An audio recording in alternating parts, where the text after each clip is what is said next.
Hey, Dave. Hey, Kay. Party time.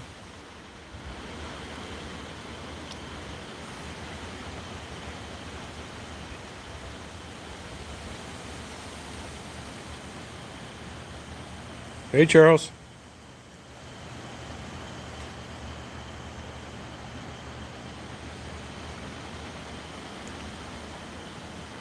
Hey, Debbie. Hey, Mystique. Yeah, it's really windy too. It got really windy. I don't know if you can hear it or not. It's beautiful at the beach tonight. That cool? Don't like that?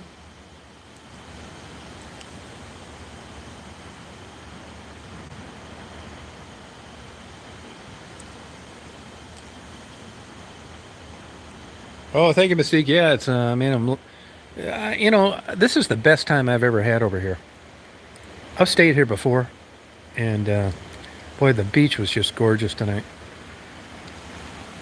Yeah, I'm not into swimming at all. I didn't even like it that much as a kid, to tell you the truth. No, I don't do it.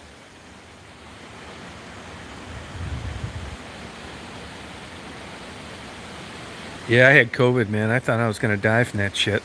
Monday would have been my 21st day. So today would have been my 24th day. I'm still not 100% out of the woods. Yeah, that damn shit about killed me. Me, my buddy, and his wife got it. The two people I'm here with. Oh, Charles, you are so lucky. You got to be kidding me. Big thunderstorm in Atlanta. Is it heading to Crawfordville? Can you hear the wind, you guys? Yeah, I mean, the beach, honestly, at least there were some waves tonight.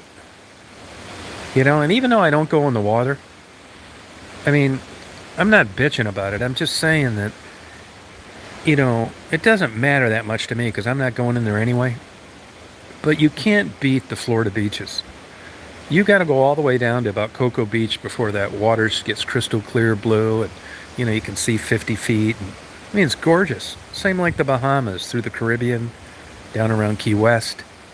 I mean, that water is gorgeous. I'm not really into it that much, but I appreciate, like beauty, and I just don't care for, water that you can't, that isn't like that as much. It's still beautiful, but it isn't as good.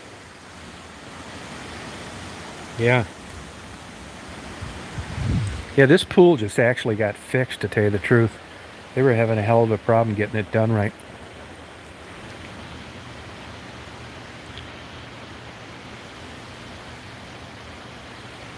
Yeah, if you can take the heat, yep. Yeah, it's 8 feet at the bottom and 4.5 feet at the shallow end. The thing that I find cool about this pool, as I said, this was one of the early houses in Hilton Head. It was built in '69. It was on the cover of Architectural Digest. I can dig out the magazine if you want to see it.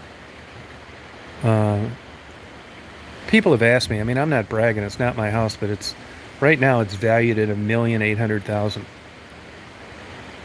A lot here, a small lot, is 500,000, and your homeowner's dues a month or 1,200 a month.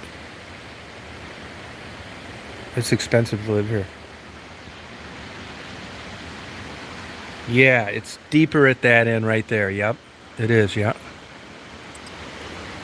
But tonight's a beautiful night like tonight. If it was like this, I can't wait to experience a hurricane here.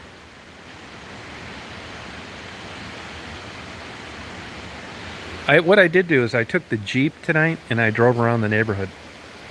A couple people asked me to show them the neighborhood, so I took two videos, and then I was down on the walking around down on the beach. People ask me if this is a private beach. It's not, but what this is a gated neighborhood. And for you to get to the beach that I go to, uh, you would have to walk about 3 miles from public access to get here. Not that people don't do it, but as you can tell, I rarely run into people on the beach. And that's because, they 3 miles is an hour walk. So they just kind of tend to hang around near their hotels and stuff, which is further south from here.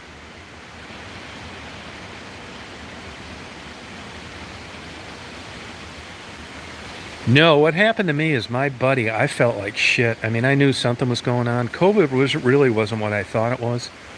And my buddy felt really bad, so he went to the hospital, and when he tested positive, I knew I had it. So here's the rule of thumb. You know, my best friend's a doctor, and I talk to him about this all the time. The minute, if you're young and you're not high risk, and don't take this as gospel, I'm not a medical professional, but if the second you recognize you start to have problems with your breathing or your coughing, go to the hospital.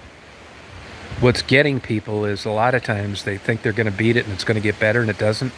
But if you're young, you're not high risk, particularly if you've had the shots, you're probably going to fare okay. But the minute you start feeling congestion, which I never did, actually, I sneezed at the beginning, and they were really light sneezes. You know, like sometimes when you can sneeze and it feels good, but later on, I just felt like absolute shit.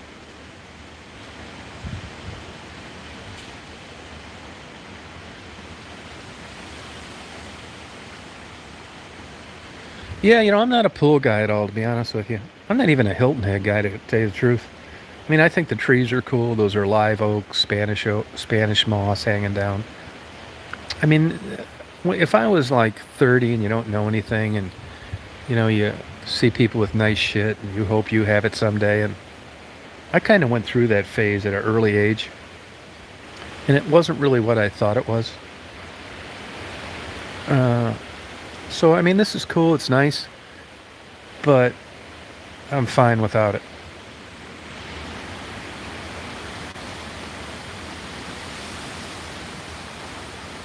Yeah, I think he'll do. And Mary can tell you too. She's a nurse that's experienced, known plenty of deaths, treated lots of patients, and she certainly knows a lot more about it than I do. I'm just telling you what I hear from my doctor buddy. Uh, mine, I had a sore throat from hell, and just felt like I was going to die. But I never had breathing issues, and the sneezing went away quite early. But if you talk to people, and I lost my taste, my taste is just kind of coming back now. I still don't think I'm 100% out of the woods. Like, I'll give you an example. I notice, like, if I drink alcohol, I probably shouldn't be doing it.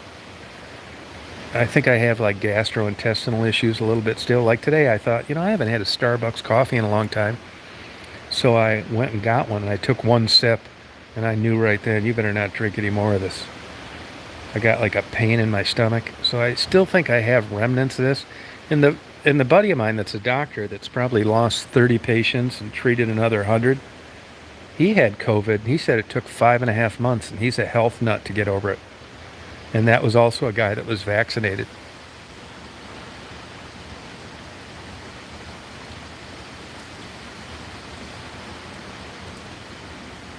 Yeah, I think so too, Rita. Yeah. Yep. Oh, thank you. Yeah, I absolutely felt like shit. I mean, big time, man. It was like the flu times 10. Just didn't feel. I didn't eat for about 7 days. I never had diarrhea, and I didn't throw up until 3 nights ago. I woke up at 4 o'clock in the morning, and I thought, God damn, am I having a heart attack or what? Had this like heartburn, which I never get, and then I like gagged twice. It's like, what the hell is going on here? And I threw up like 3 times. Hey, Bobby. Yeah, I did have body aches. Yeah. And it's funny because when I threw up, it wasn't like food. It was just this clear shit. And I've talked to two other people, and they said the same thing happened to them. It was just stomach acid. It's just terrible for your teeth. So there's something with this COVID bullshit, at least with the three of us, that created this weird accumulation of stomach acid, even when there wasn't any food in your stomach. It's weird.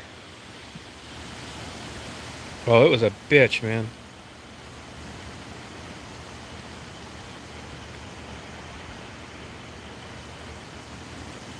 Yeah, Debbie, you know what I'm talking about. Yeah, I never felt that sick, man. I told my buddy, I said, if I'd have known this shit was going to be like this, and they told me that, I was going to like, this COVID was going to get worse, I would have skipped the vaccinations, just let it kill me, get it over with.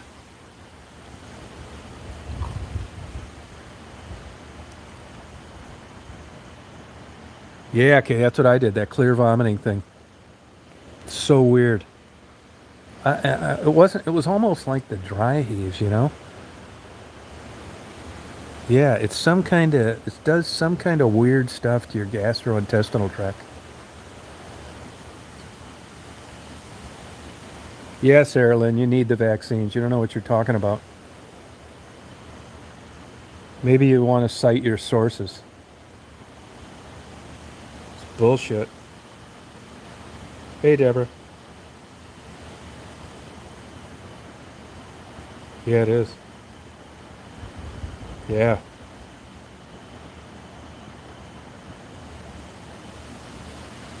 There's all sorts of people that are alive because of the vaccine, and all sorts of people that are dead because they didn't get it. Yeah, thank you.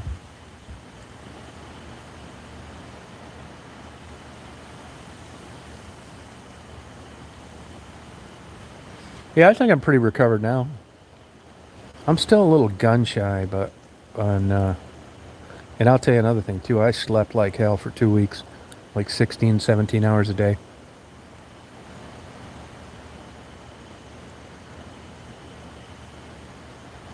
Yeah, I don't know. I don't get that, Rita.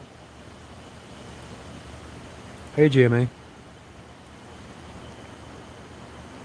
And the funny thing was, I was out and about the whole time through the whole damn COVID thing.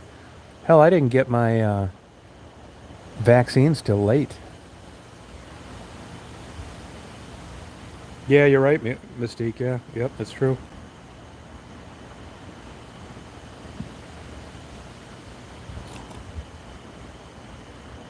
Yeah, and like my buddy and his wife, they're both. They say they're about 80%. We all got it at the same time. Down by the pool, red wine.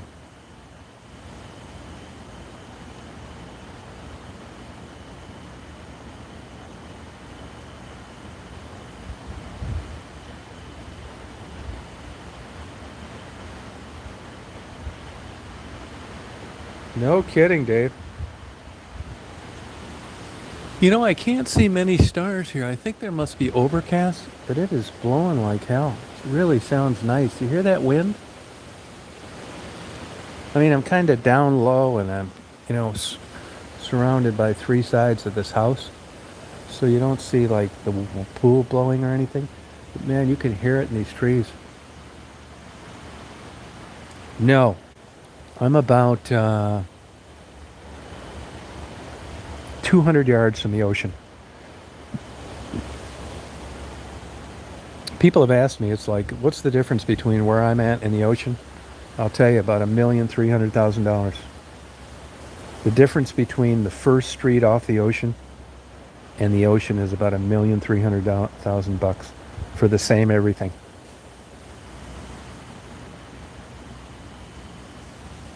See, I like dry wine. I like dry wine.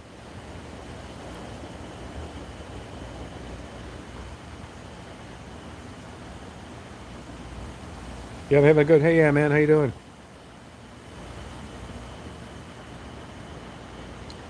Yeah, okay, I can just tell you, if it was me and everything that I've read, and again, I'm just an amateur. If he's generally healthy, not high risk, not a diabetic, not a smoker, not overweight, and he wasn't having breathing difficulties, I'd probably uh, ride it out. But you can get medication. There's an age restriction on some of it, but there's a point that you can get COVID and there's no going back. It's kind of like being dehydrated, but minus respiratory issues.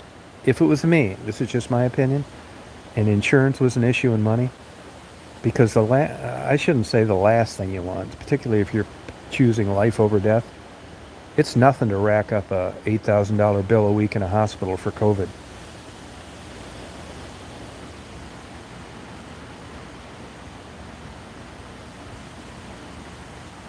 Yeah, me too, Rita.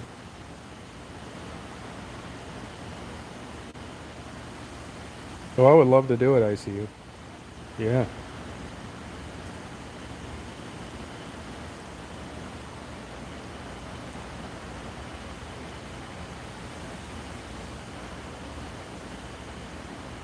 Yeah, you're right about that mistake. Yeah, it's true. That's why it's hard to get people to drink Gatorade sometimes. They just want to drink water. That's so true.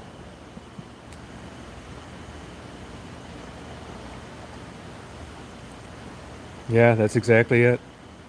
Look at that guy I picked up the other day. It was 99 degrees out walking along the side of the expressway. He had about 5 or 6 miles to walk. And all he had was a half bottle of pop. Yeah. Yeah, it's funny that people don't really get the electrolytes thing. It's so weird. Hey, Ruby. Yeah, it's a beautiful evening. Yeah.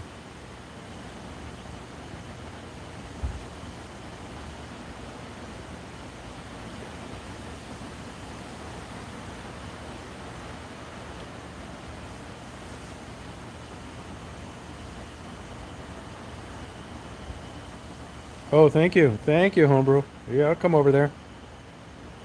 Hey, Simka.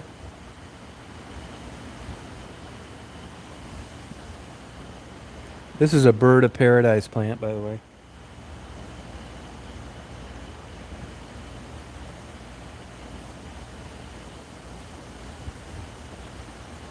Yeah, PDLA too, Ruby, you're right. Yeah, I help everybody. As I said that day, I'll probably get murdered someday picking somebody up because I always stop when I see people broke down. Hey, Scott.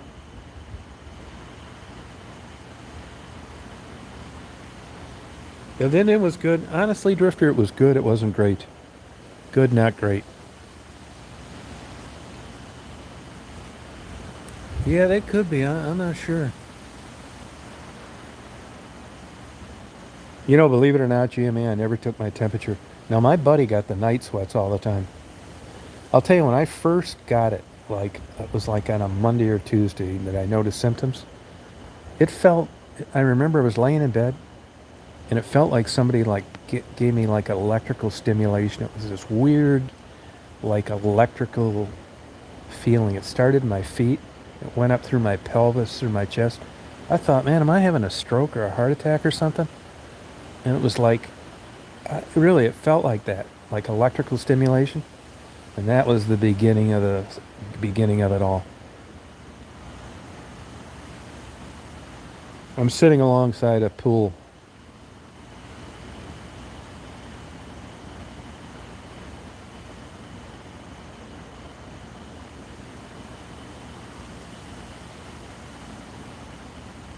Yeah. I don't know what the hell it was, but I mean, I knew when my buddy got tested that I had that damn stuff. I didn't even go get tested. Actually, I think I had it before, one other time before.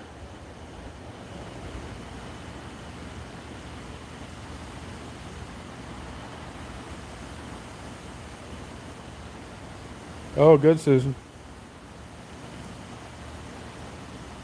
Never, never, no, never see hotties on the beach. No, this wouldn't be the area for this. This is all rich older people. The hotties aren't around this area. It's too expensive. They're way south at the hotels on the beach.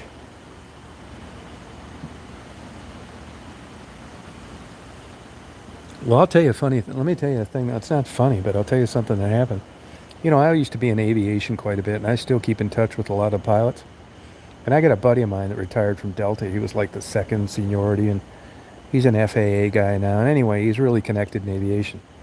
Well, anyway, you know, over the years you meet people, and him and like 29 guys went over to some deal in Pearl Harbor for some celebration of the pilots that fought. And there were I think it was around 30 people. And this was about 2 years ago.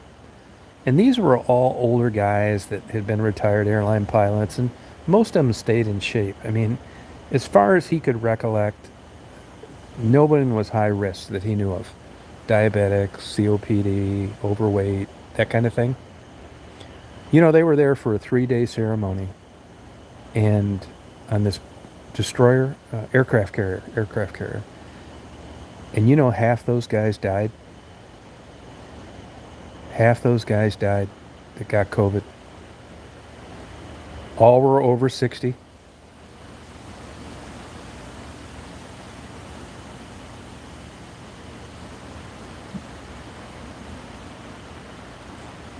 So, this is my kind of night tonight. Blowing like hell. Excuse me. High tide. Excuse me. High tide. Nice and warm. It's probably 86. Not one bit chilled. Drinking wine. All by myself here. Yeah, I know he had it, Big Bear. Yeah. Isn't that something, Ruby? Thank you, Mystique. Yeah, changing the crickets and the frog. Yeah, Jeff. Yep. Thank you, Scott. Daisy's good, Bobby. Hey, Mark. Yeah, I wish you guys were here. I'd buy you a nice dinner, take you for a drink. I have access to this house all the time. I'll invite you guys up here.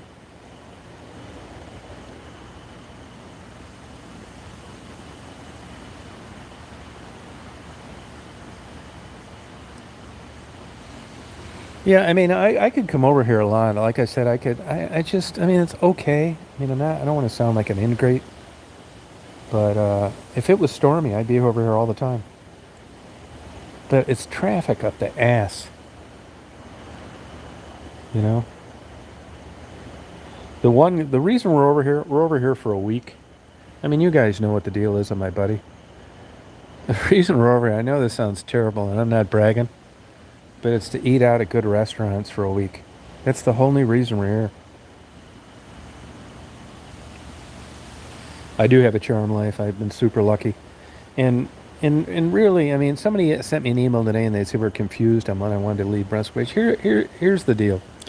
So I should be in for a big windfall on my divorce. I got property down there that's worth quite a bit, and Florida law, it's a 50 uh, equitable distribution. So even if she got a better lawyer than me, there's nothing she can do about it. And there's big money in it. There's a lot of equity in it. So I thought the timing was going to be a little different. What I had thought was going to happen was when her mother died, I was going to get paid off. I'd collect Social Security. I get my first check this month, by the way, and everything would be fine. Well, it didn't really work out that way. And the reason it didn't is because the mother didn't have that much money. She only got like 250 grand, and she split it 4 ways instead of two. So there went that chance. So basically, I mean, I don't want to wait any longer. I mean, I've been cool about the whole thing. I don't want to do PI any work. I don't really feel like working. But as you know, my buddy's got like crazy money. I mean, like ridiculous, man. And he's been bugging me to move down here for a long time. And the funny thing about it is, I was thinking about this today. Like, I've met some good friends on YouTube, but my whole life, believe it or not, I never really had like really good, tight, solid friends you would brag about. I don't know why it worked out that way for me. I just, I had crazy relatives, nutty parents, and I just never met like people in my life that I know now. I mean, I was a late bloomer with good, solid like friends. And now, like I got my doctor buddy in West Branch who I'll miss, and I got this guy here. We've been friends for about 5 years. We met over eBay, believe it or not. And like we're super tight. He doesn't hang around people, and neither did I. And here we are. Like his wife just made a joke the other day. She said, "Did I have anything to worry about between you two?" He hadn't been home in 3 weeks. We get along great, like perfect. Got a lot of the same interests. But anyway, long story short. So here I am in West Branch. I don't want to do PI work anymore. Uh, I don't want to get a regular job. I thought of buying businesses, but I don't want to work that much, to be honest with you. So my buddy has been bugging me coming down here, wanting to do something with me all the time. And basically, and I'm not bragging, I'm just lucky, I have unlimited financing. So I can get a loan for whatever I want. And he owns a paper company and makes a killing. And he's buying up all these small towns around where I live. So I know this sounds crazy, but I got an expense account, and all my gas is paid for. I got a vehicle to use. I don't pay rent. I don't do shit. I don't even need to do anything, but I do because, you don't want to be that way. So the here's my thinking on the whole thing. So I'm up in West Branch. I don't have any like ties there, really. I've been up there 10 years. Detroit kind of ended for me. And I'm getting older. I'm just getting too old to be fooling around at 3 in the morning in bad neighborhoods. So they cut that. The winters aren't like they should be. If we got blizzards like we used to 40 years ago, I would stay there. But we don't. They're okay, but they're not great. So basically, it was, I mean, I'm being honest with you. I didn't really have any place to go. I mean, it was either just stay up in West Branch and not do shit, or take my buddy's offer up on coming down to Georgia. And I just said, fuck it. Got in the car. I'm going on my 7th week. I haven't been home. And I'm going to build a house down here, which I don't really care about anyway. It's just, I don't want to live in their house forever. And he's always doing projects. And I think what I'll end up getting into is buying these acreages where semis park. And, I don't need to worry about loans or anything. There's big money in that. And I mean, I can get by without working, but it just gets boring. So I think to myself, I don't have any reason to stay in West Branch. YouTube's kind of dead in Detroit. Just go down to Georgia and live out the rest of my years in a crime-free, quiet, 235-acre ranch. I mean, it's not perfect. And I wouldn't say right now that I'm even happy, but it's better than looking at 15 years in West Branch with no plan B, no options.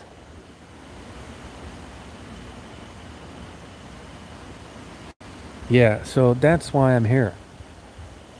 But the way it's turned out is, I just fuck around all day long.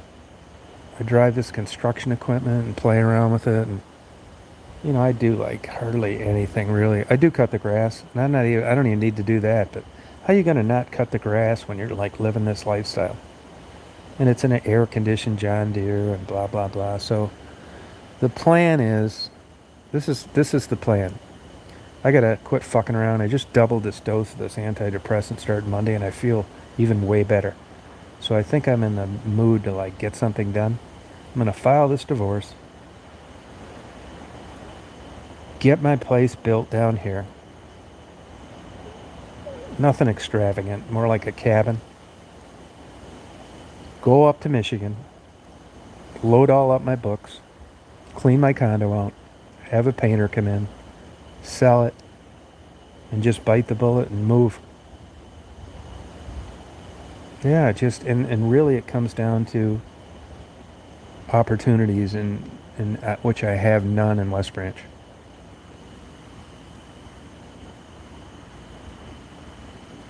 Yeah, and I mean, I know it's kind of weird, but these people like kind of like adopted me. It's crazy. So strange.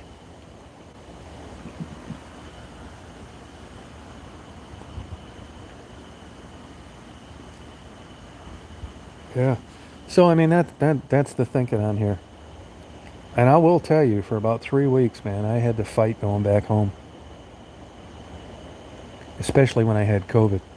I'm telling you, man, those are some long days. You look up Crawfordville, Georgia, where I live now, and you're talking to the walls. I'm not shitting you. In a weird, crazy, non-logical way, I think COVID could have got me over the hump on deciding to commit to coming down here. And I may have chickened out and went back to Michigan because I was just so sick. I mean, I was just laying in bed and sleeping 18 hours a day, and it kind of got me through a period, and I'm not so sure I'd have been able to do that if I was healthy. Isn't that weird?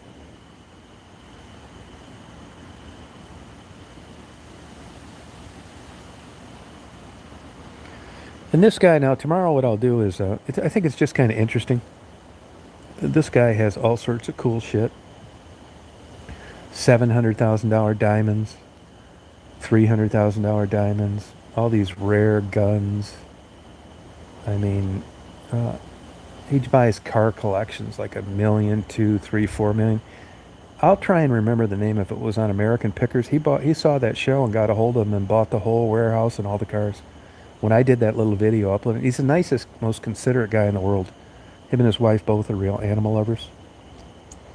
And, we got a lot in common. He doesn't like hunt. He likes feeds everything. And you'll never meet a nicer, kinder, considerate, good-humored guy than this guy. Everybody loves him. Yeah, super lucky. Yeah, very lucky.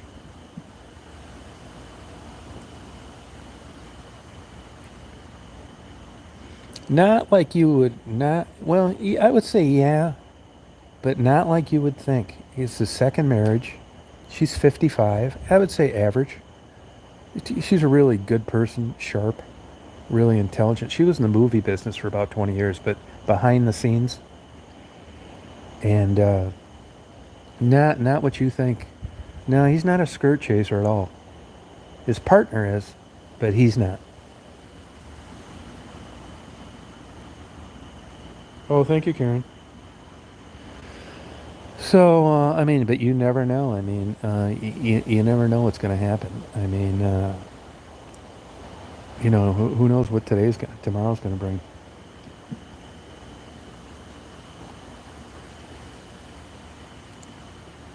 Yeah, skirt chasers. Yeah, his partner's like, he's always getting in trouble, having sex with secretaries and shit.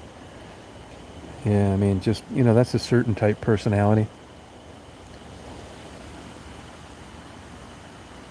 So that's the plan here, like this, uh,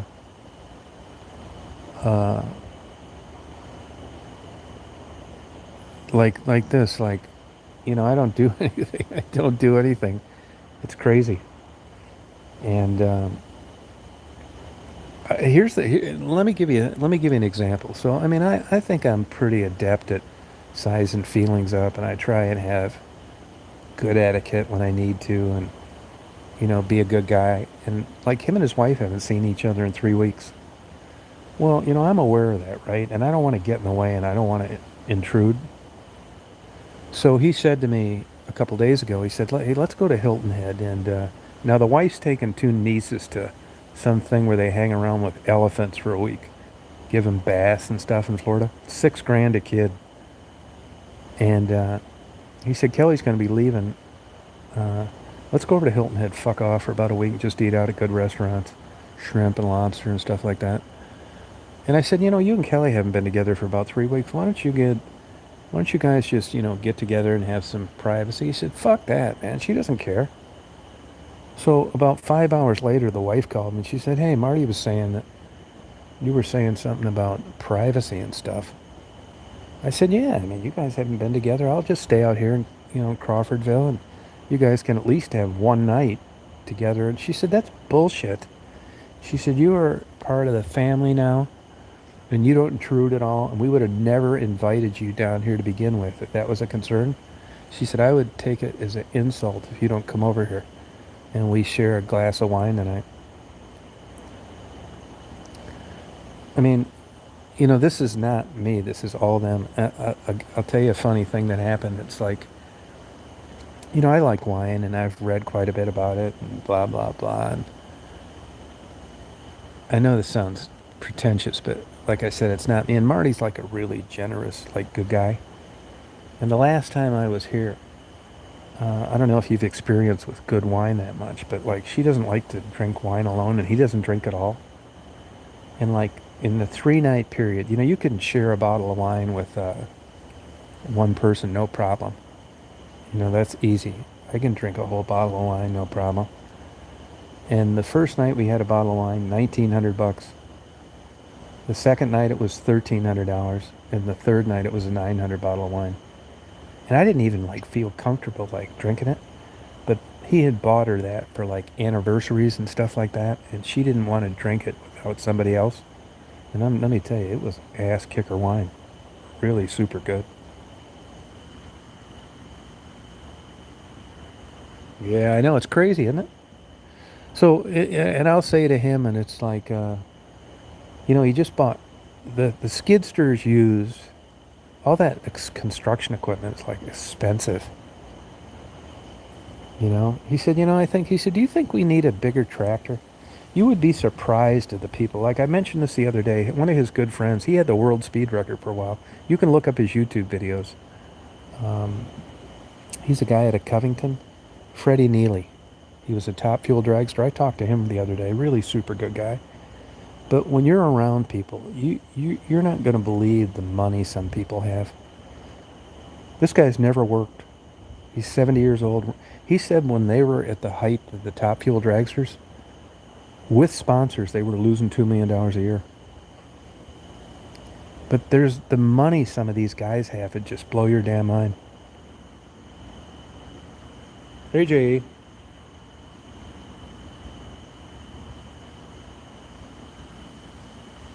Yeah, but these people give away a ton of money too. He bought $10,000 worth of turkeys uh, for the poor people in the county around Christmas. He's always like, we'll be in a Walmart or something like that, and there'll be an old lady in line with a big basket of groceries, and he'll say, she'll be behind us, and he'll say, hey, I want to pay for her groceries. And it's like, really? It's like, yeah. He said, I don't want you telling her either. I want to just run my credit card through and leave. I said, okay, that's no problem. So, does it all the time. Good night, Bobby. Hey, ma'am, Jay. He pulls over, like, sees, like homeless people, gives them $100.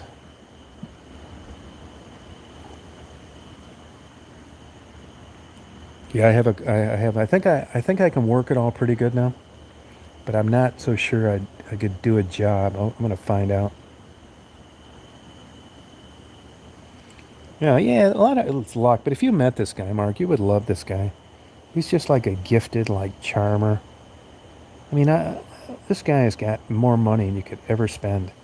And like sometimes I'll get up and Daisy's wet, and I'll say, "How'd Daisy get wet?" He said, "I gave her a bath this morning."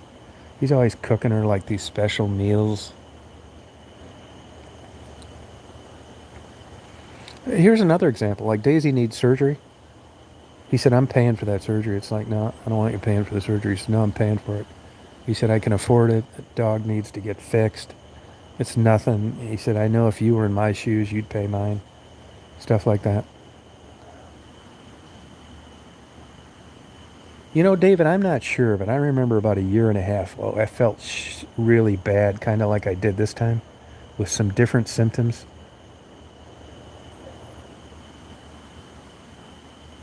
That's all right, MJ.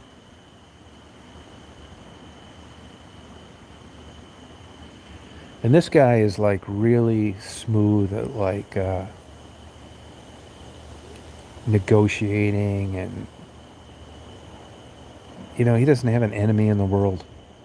It's just like he like says the magic right thing. Well, I'm getting over it, Heather. Yeah, I think I do. My taste is still a little off. I think I got some gastrointestinal issues, and yeah, I think I'm. Yesterday was the first day I felt like the best.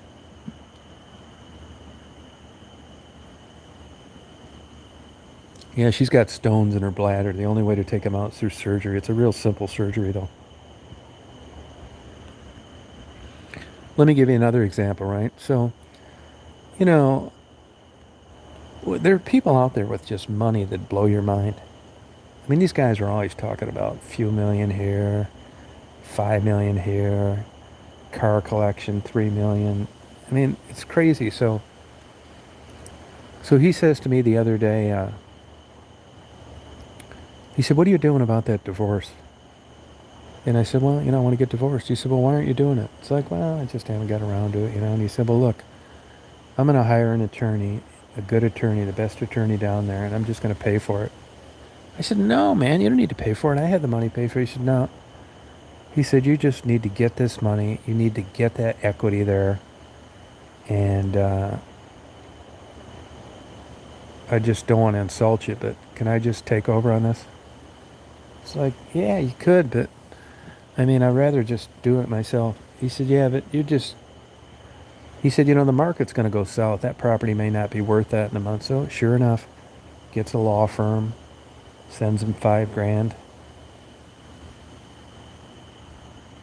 Yeah, he's crazy, man.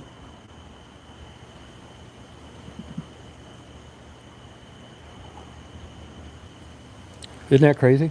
Yeah, I know.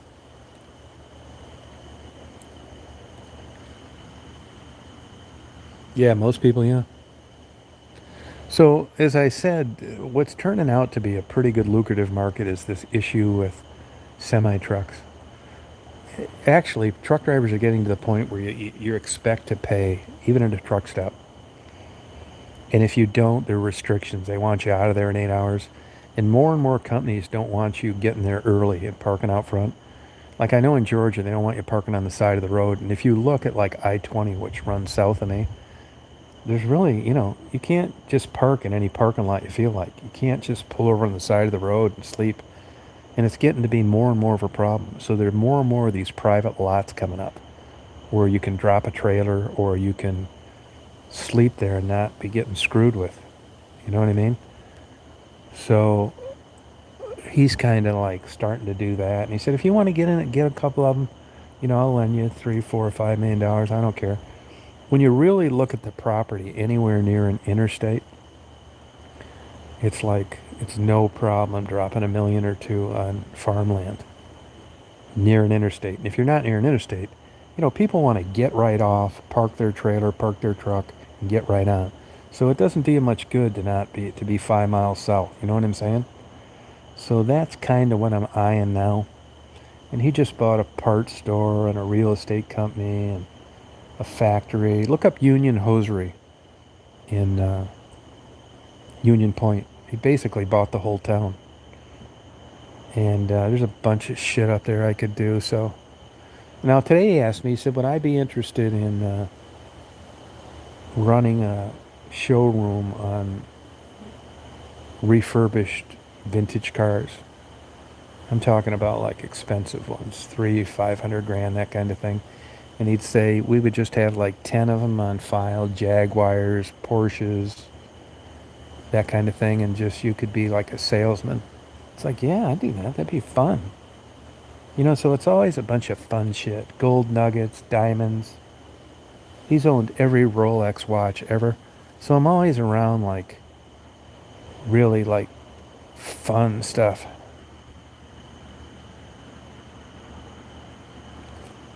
Bought the whole town, but that's not as much money as you would think because these towns are failing. But he bought that whole factory there. Union Hosiery. Yeah, it went under a couple different names. They used to make socks. And he owns a huge place in Covington. No, what he does, he will like I will give you that American Pickers episode. He bought all those cars. Not only did he buy the cars, he bought that 21-acre property and that warehouse they're in. You know that little video they did about 3 weeks ago? Now here's another thing too. He said, I want you to get involved down there in it's Dothan, Alabama. If you look at American Pickers, Dothan, Alabama, you'll probably see it come up on YouTube. And he says, you know what? He said, I want you to go down. I want you to be more involved in. I don't do shit. I don't know a goddamn thing about cars. He said, I want you to get more involved in Dothan. It's like, well, what do you mean by that? He said, I just want you around there, keep an eye on things. There's sometimes I can't make it down there. And I want you to do it. Will you do it for me? It's like, yeah, I'll do it for you, no problem. So he tells me tonight, he said, well, I'm getting you, there's a mother-in-law's apartment on this property you just bought. He said, I'm getting this apartment totally redone. I want you to pick out the tile and, dishwashing machine, all that stuff, washer, dryer. I said, well, how much do you, want me to come down there? He said, how much you want me to come down there? He said, well, whenever you feel like it. So it's stuff like that. Yeah, you're right. Yep. Oh, thank you, Randy. Yeah. Yeah, I got totally lucky. You better believe. I did get totally lucky. I sure did.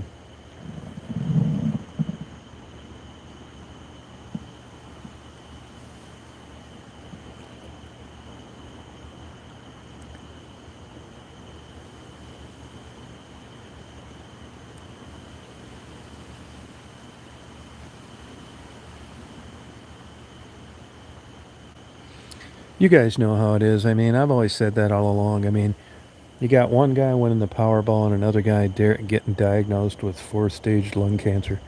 You just never know what's around the next corner. And as you guys know, I mean, 5 years ago, I had some pretty damn dark periods.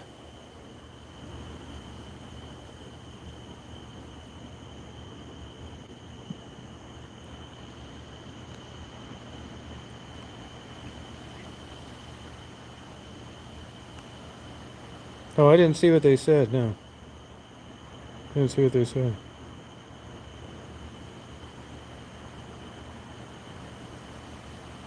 Oh, good for you, MJ. Glad you made it. I know the feeling. Congratulations. Hey, Jabo.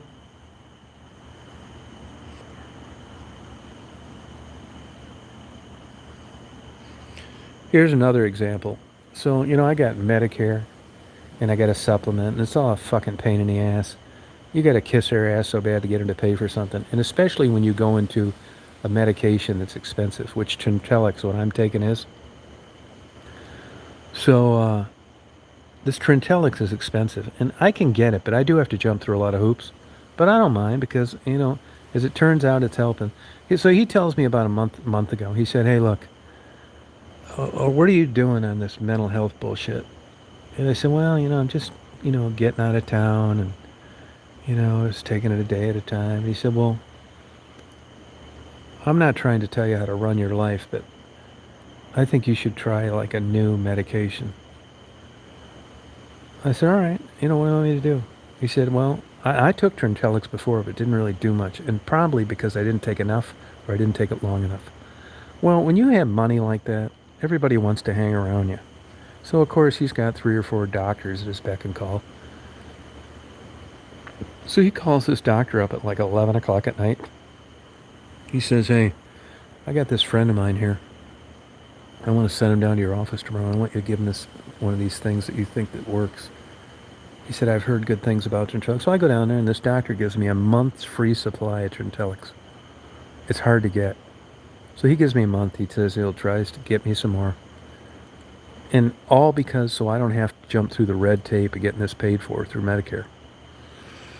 So anyway, I'm coming up on running out of this shit about a week ago. And he calls the doctor, and the drug rep can't come up with any. They're getting weird on free samples. They're about ready to end. So I said, "Well, I can get, a buddy of mine, a doctor, to do this, and I'll jump through some hoops. It's no problem." He said, "No, it's fucking bullshit." He said, "How many of those Trintellix do you have left?" So I said, "I don't have any left. I'm going to take the next one tomorrow, and then that'll be it." He said, "Well, that's fucking bullshit." He said, How long is it going to take you to get that?" I said, "Well, I don't really know, but that's okay. I mean, I've been through, long stints of not being on anything, so I'll just wait it out." He said, "No, nuh-uh, we're not doing it that way." So he calls that doctor up. Then he says, "Hey, I want you to write him a prescription for this shit."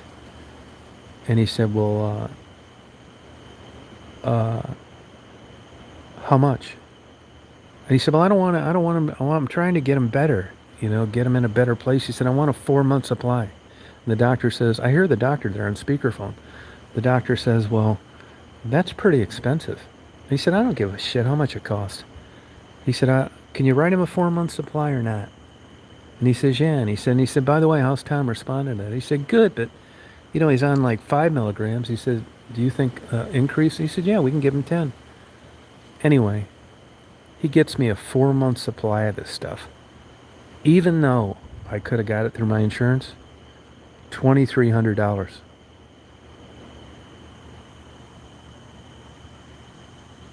Yeah, good for you, MJ.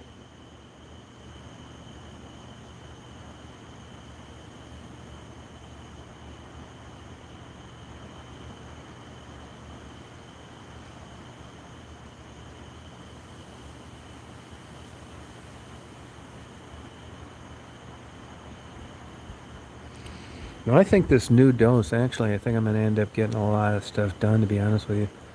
I'm feeling like a lot better with twice as much.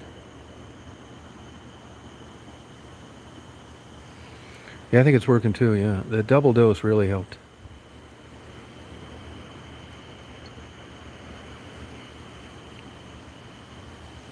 Oh, thank you. Yeah, I got lucky, man. You got so damn lucky. It's ridiculous.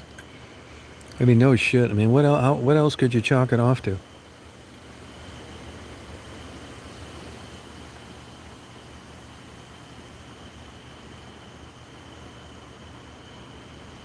Yeah, I mean, believe me, man, no one's more surprised than me.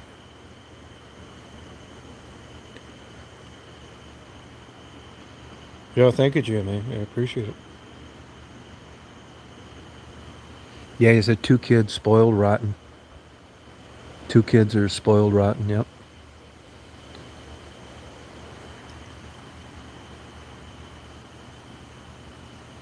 Oh, thank you, Jimmy.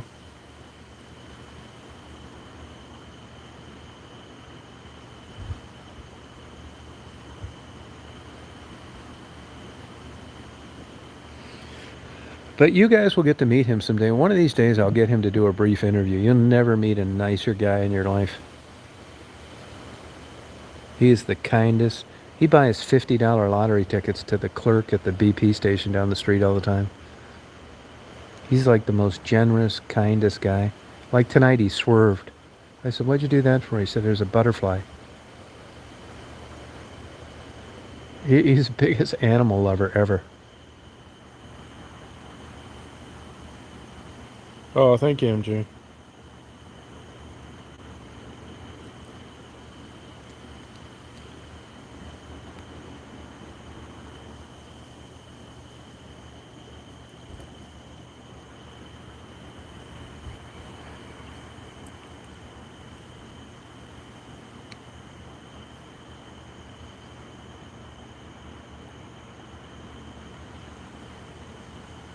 Oh, thank you, Letha. Yeah, I was definitely not doing too good when I left, that's for sure. You know, I had a psychiatrist tell me about 20 years ago. She said, you know, your mental illness is going to cause you more problems as you get older. And I remember thinking, oh, god damn, I hope not.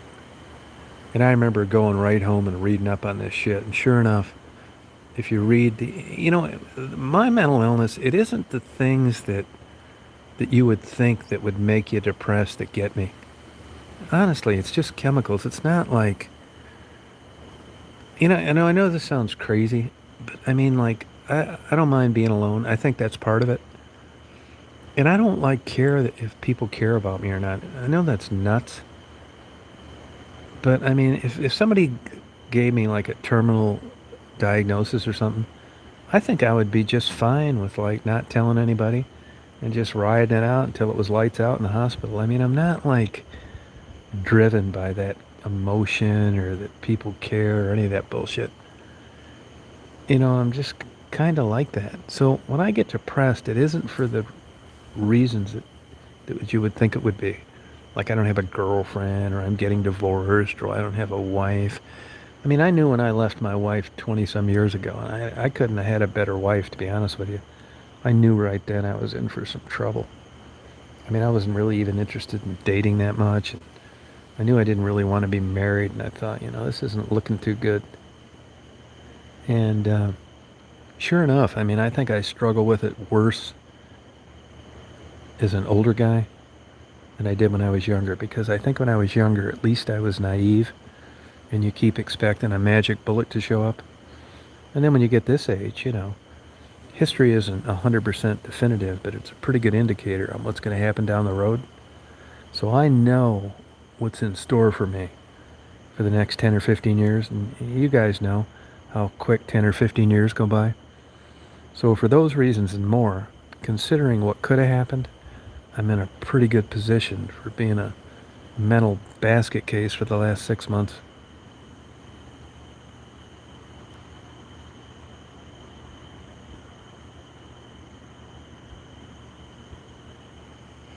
Yeah, I really wasn't like into it that way. And the funny thing about it is too, it's like just like I did when I first started out with the like interviews and stuff like that. I mean, I really did try to help those people, and I'm still that way. I am, but when it comes to like a personal relationship, nah, I can cut people off in a heartbeat and not think a damn thing about it. I'll tell you, this sounds crazy, but I've done this before. One day I'm just going to be gone from West Branch and nobody's going to know it. I'm not going to say anything. I'll just back up a moving truck, pack all that shit up, and there'll be new people living there and everybody will wonder what happened.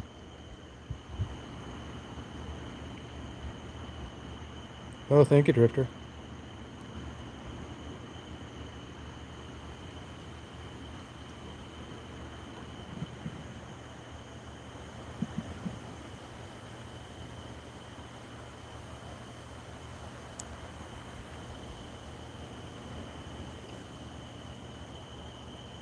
Oh, thank you.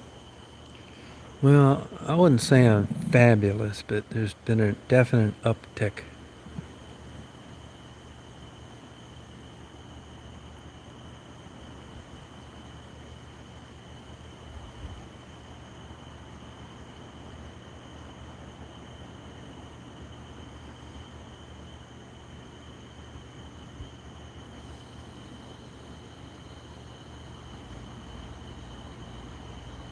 Oh, thank you. I see you. Hey, Mazer Mom, how are you?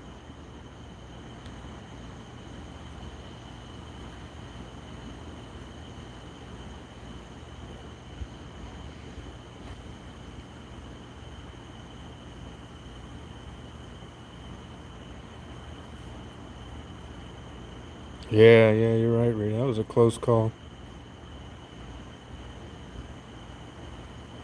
Appreciate the support from all you guys.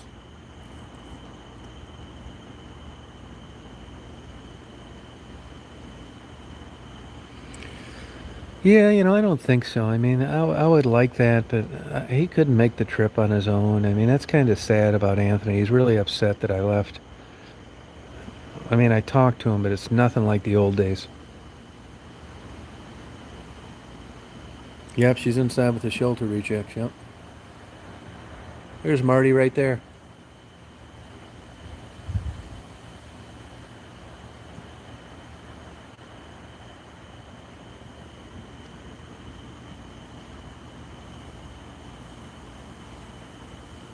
Yeah, the pool's really nice. Heated pool. I mean, you know how it is. Like I remember growing up as a kid. My dad didn't do anything with me. And I remember knowing kids whose dads like were pilots and stuff, and I remember thinking, God, I wish I had a dad like that. You wouldn't believe the bullshit I had to go through for airplane rides as a kid. And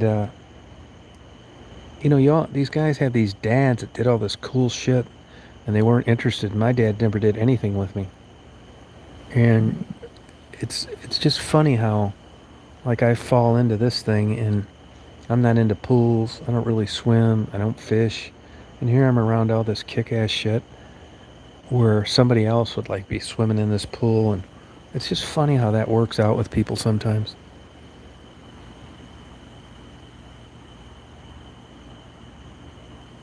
Isn't that weird? I'll tell you one thing. I can remember thinking, I mean, I think I do have attention deficit disorder. There's a certain age where it doesn't matter anymore. If you're 19 or you're 12 and you're fucking up and you're flunking shit and you're not getting things done, it's a problem. And it garners attention and people say, well, I think Tom's got a problem. He can't sit still. He's always fucking up. And that was true. I was kind of like that my whole life. And but after a while when you get a certain age, nobody cares anymore because you're over that hump and you're just kind of on your own with having attention deficit disorder. But I can tell you this, man, I struggled with getting my pilot's license. It took fucking forever.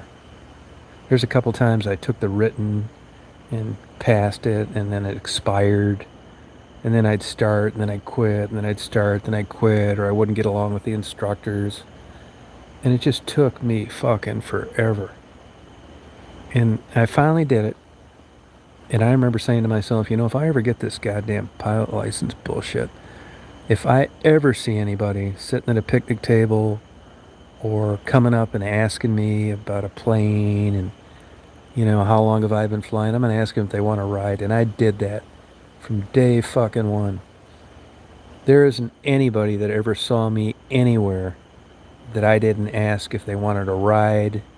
When they had open houses, I'd give 50 people a ride for free because I did not want to be one of those kind of people to, not, you know, offer that.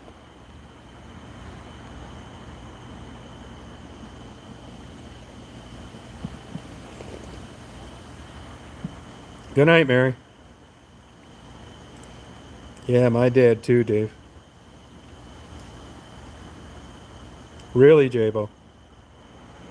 Oh, and college was even worse. I graduated from high school, honest to God, with a 1.2 grade point average. And my mother got me got me to graduate because I flunked government. It was just too embarrassing for her. So I went to a junior college. I had like the coolest professors, and I did okay there. I mean, I worked full time. And then I was like 20, and I went there about a year, and then I was going to be a policeman, and the cop said, "You need to go to a 4-year school, man, as long as you're not married or tied up." So I transferred to a 4-year school, and somehow, some way, I actually graduated from a 4-year college. Unbelievable. I mean, I think what I did is way harder than like what a all A student would do. I mean, I did hang in there on some of that bullshit, but even to this day, I mean, if it's something I like, but I have a hard time sticking to tasks. Good night, Mary. Yeah, my dad was a dick. I didn't even go to my dad's funeral.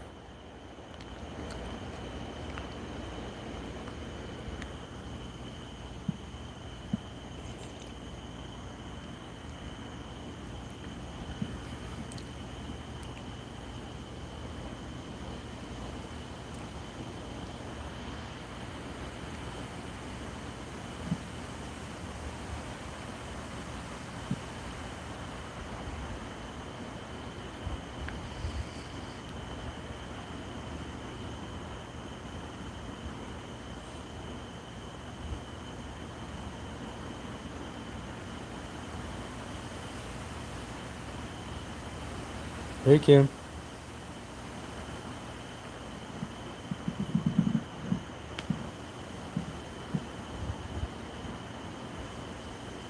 Seriously, J-Mo? I would have thought you would have been an all A student.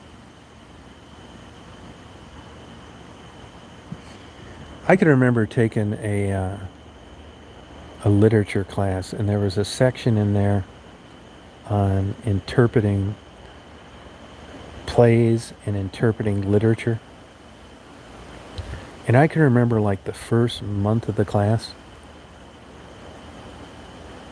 and I'm listening to this shit, and I want to learn about it, and I don't know shit, and I come from ignorant parents and kind of like a blue collar class environment, and just had never been exposed to that.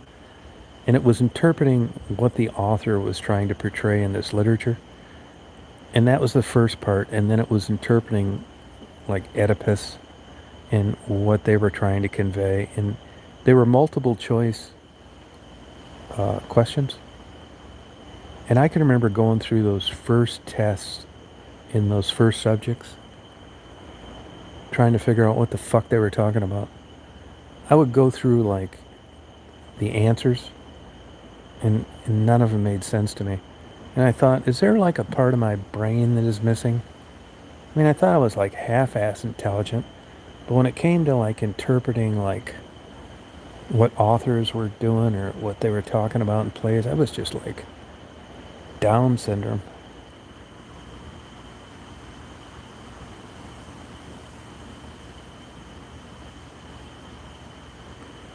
I swear to God, man, it was like you took me and you dropped me off on Mars and just plopped me in the middle of like a final exam on this heavy duty shit, and I didn't have the faintest fucking idea what they were talking about. I'm not shitting you, man. I mean, you know how they tell you how to, use this logical guessing as you go through multiple choice? I mean, it seemed like I was being punked on one of those TV shows. I swear to God, man. I didn't have any idea what they were talking about.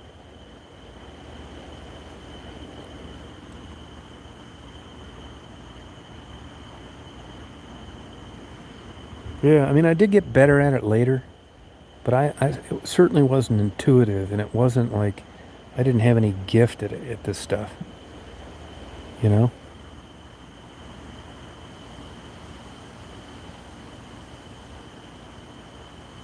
Hilton Head. Yeah, right, Mystique.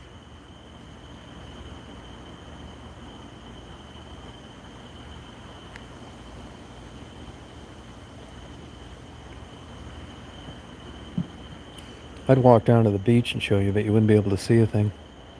Oh, and somebody sent me an email today, and yeah, asked me about these beaches. The way that it works here on Hilton Head is, of course, you can have beachfront. I told you that's a big premium. It's about double, really. But everybody that lives, this is a gated neighborhood right here, right? And everybody that lives in this gated neighborhood, there's an easement. If you notice that path that I walk down, everybody can walk down that. Now, obviously, some people live farther away from it than others. The easement runs right next to this house, so all I got to do is cut through the garage, make sure I don't step on the tortoise, and then walk down to the beach. So I'm as close as you can get to an easement from the first road from the ocean. But I mean, you pay up the ass to be right on the ocean. And I'll tell you an interesting thing. I was here about a year ago, and there was an attorney that was leasing the house that was right on the beach. And I was talking to him one day. Nice guy. They had sold their house, and the kid was still in high school, so they leased for 2 years. And I've heard this before. I knew it from Florida. And I said, man, you got like a killer location. You're right here on the beach. He said, you know, I'm glad we leased this place because my wife has always wanted to be on the beach. He said, it's twice as much. And he said, it sucks. Everything's always wet. Everything's always damp. Nothing dries. People walk down the beach. They can see in your living room. And he said, you can't open the windows. He said, it'll eat your damn curtains right off the rods. He said, you don't really realize how corrosive salt is until you live right on the beach. He said, and you'll notice it too, like where you're staying, but nothing like you do right on the beach. And the old adage is around places like this in Florida is that your vehicles rust from the top down instead of like the bottom up in a state like Michigan. Hey, bud.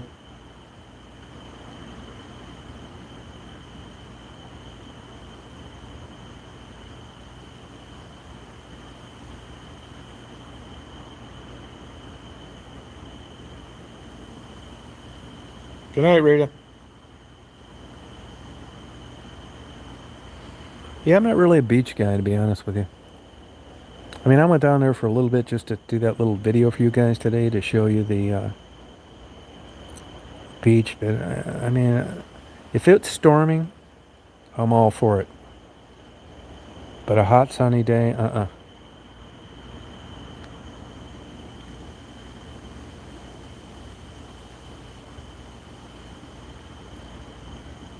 No, MJ, I did the same thing. How long you been down there, MJ? For how long?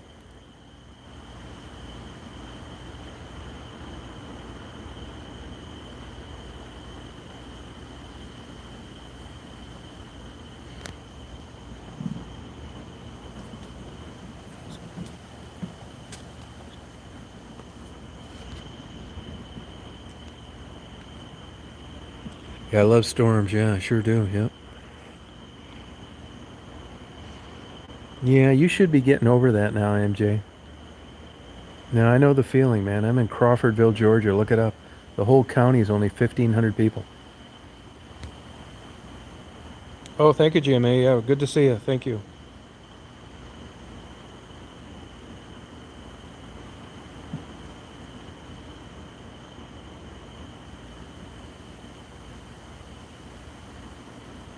Hey, pretty peaches. Oh, good. Pretty peaches. You ever get up to Burns Steakhouse up there in Tampa?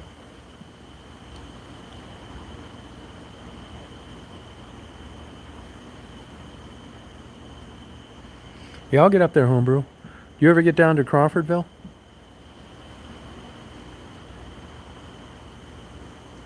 Hey, you don't like that?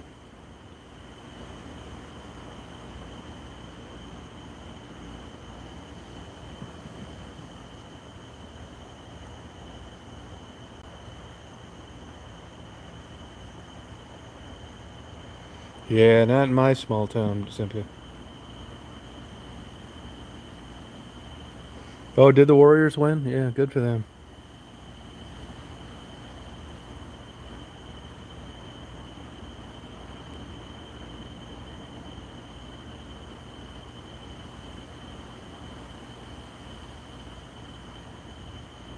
Oh, okay. I owned a house in Woodstock about 30 years ago.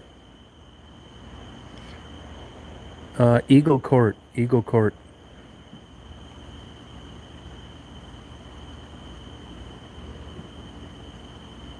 Yeah, I'm drinking red wine, actually. Yep, red wine. I got a couple Dragon's Milks.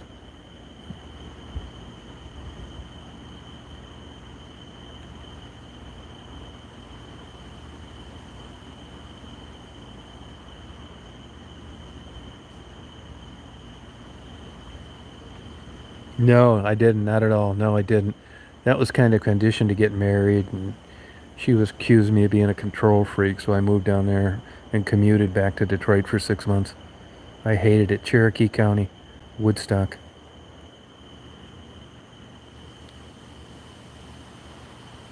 Oh, no kidding. Yeah, I lived on Eagle Court. I think it was 194 Eagle Court. It was an octagon house. Octagon house. Yeah, once I get set up down here, I'm going to build a guest room. So you guys are welcome to come down and visit in Crawfordville. I mean, you'll go fucking crazy. Bring some wine. I can take you around and ride you around in the bucket of the skidster. One thing that I do think I'm going to get back into big time is beekeeping. Just because I like doing it. And I mean, to me, Georgia's fantasy land for beekeeping. Everywhere I ever had bees, it was a constant struggle. Black bears, cold winters, bullshit. Where Georgia is like the perfect beekeeping environment. The only little issue I have is where I'm at is what they're going to pollinate. Nothing good. Wildflowers. There is some clover, but it's not like I'm going to be around orange blossoms or blueberries or apple trees.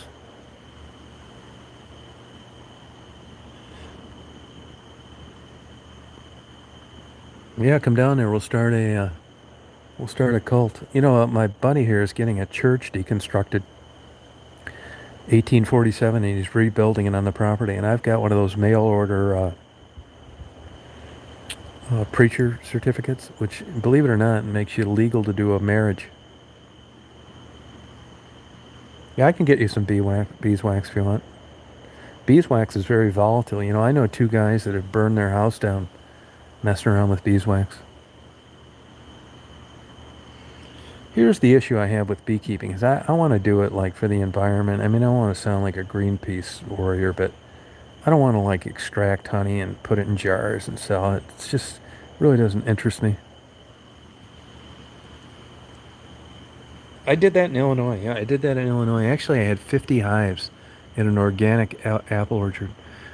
Apple blossoms are relatively easy for bees to pollinate. They do very well, and a little bit of bees goes a long way because of that.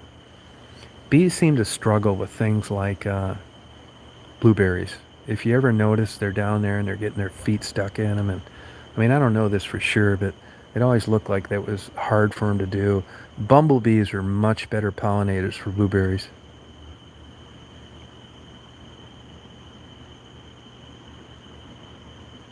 No, but bees weren't even in the United States till like 1838. Believe it or not, homebrew, I hate to tell you this, but beekeepers have done a great job of presenting themselves as good stewards of Mother Nature, and it's the opposite. They're terrible. That Langstroth hive, the kind that you see where you extract honey out of frames, it's terrible. That's why the mortality rate's so high.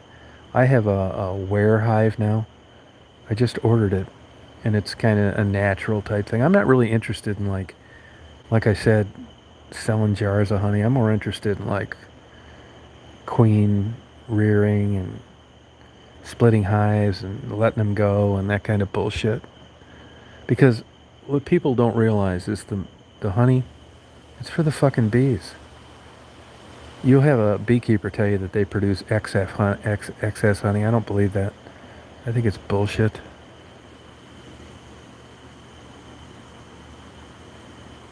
Yeah, super stressed. Yeah, I just want to like treat them good and like watch them. The only issue with bees are used for commercial pollination, and if it wasn't for that, you wouldn't need them at all. I mean, the wind, other insects, there's all sorts of ways stuff gets pollinated. It's when you're trying to pollinate 500 acres of watermelons or 1,000 acres of blueberries as you need to stack bees. It's not natural at all.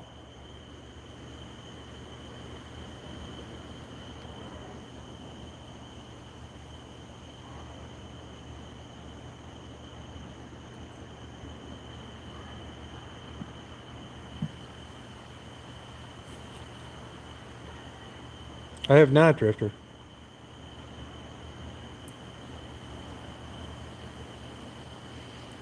No, it's funny you should mention that, though, Drifter. I'll tell you why. Uh, Freddie Neely, the top fuel dragster that's friends with my buddy from Covington, uh, Georgia, he just sold a liquor store for $6 million. It's a big kick-ass liquor store in Covington. It's got a rail, a dragster hanging from the ceiling and a couple airplanes. And just for the hell of it, when I found out the name of it, I can't think of it now. I went and looked at the ratings, and people bitched on there that what you just mentioned, that they let their son sell at a premium on Facebook, and they came back and basically said, "Fuck you, that's bullshit. It's not true." But that's the same brand that you just mentioned, and I'd never even heard of it until I saw that negative comment that was left, because they said rather than doling it out to the customers, he was letting his son sell it on an aftermarket.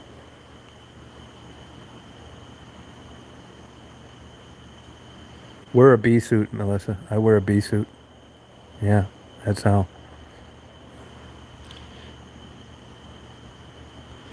You'll notice when in the springtime, like when the bees, busy as a bee. That's no kidding. They do seem busy, and they seem like preoccupied. They're out they're raising brood. They're looking for pollen. They're busy. And at the time, they don't really have much to protect. There's no real appreciable honey. The brood's low. But you go taking that top off that hive, and you go fooling around in there when they get a bunch of honey and a bunch of brood at the end of the season, and they will come out and they're 200 of them will sting you in about a half a second. So it all depends on when you're going in there. But I never messed with it, and there's a different chemical variation on the serum that stings you. I've heard of guys before that have gotten stung for 30 years, and it was no problem at all. Then all of a sudden one day they get anaphylactic shock. So you need to have an EpiPen around. It's nice, isn't it, Tata? Oh, you do that, Simca, huh? Yeah, believe me, I respect them. But I know in the spring what I can get away with. Like I said, they're busy. You can take that top hive off and they're flying in and out and they act like you're not even there. And my guess is, I don't know this for sure, is they're busy. I mean, there's nothing to protect. But I know better than to do that going into August. Because I had a buddy of mine videotape it for me one time. I had a bee suit on, and I pulled the top of that hide off, and I pulled one of those frames out, and there were 200 bees trying to sting my back in about a half a second.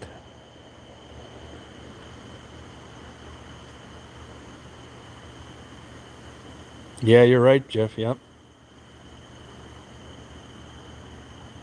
No, you're right, Drifter. Yeah.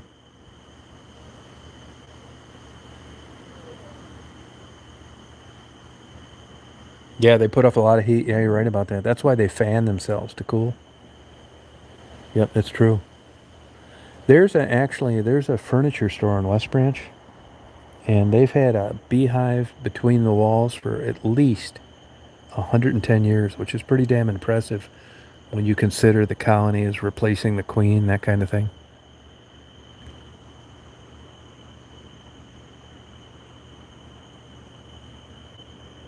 They do. Yeah, the stinger does not go into the bee suit. Yep.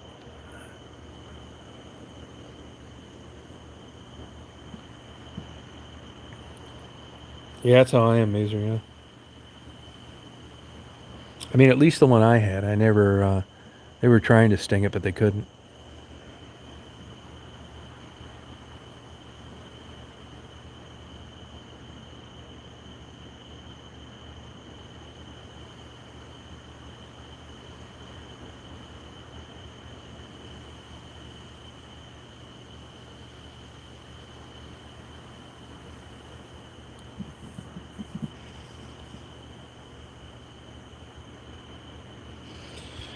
Well, you would think like just on paper, like you'd think, well, I'm in Crawfordville. You guys probably have looked it up by now, and I'm over here in Hilton Head. Believe it or not, I don't have much more to do in Hilton Head than I do in Crawfordville.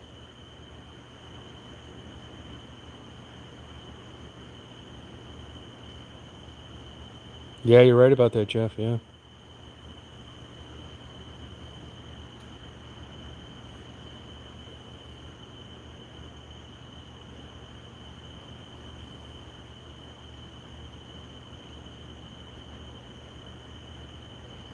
No, I'll tell you what else is. EpiPens are expensive as hell, and they expire. They're a lot.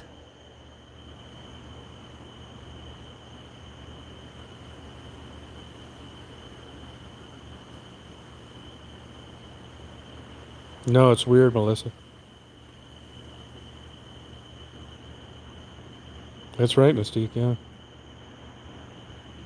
Yeah, they dry up. That's right. Yeah, you're right. Yep.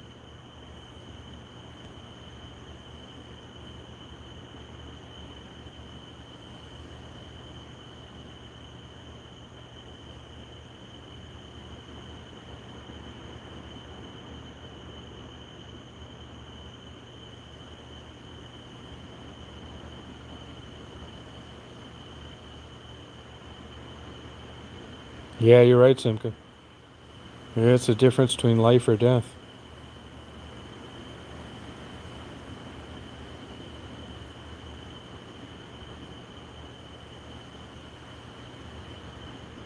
I don't know, Dave. I'll check it out for you, though. Oh, I believe it, Mark. Yeah. You're right, Jeff.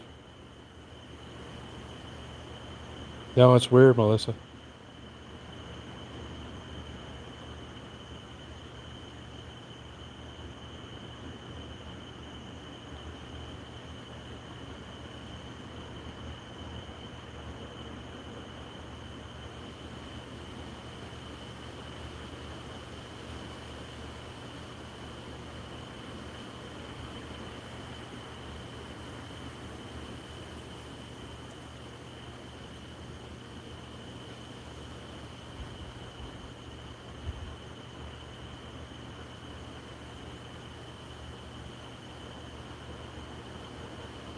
Huh.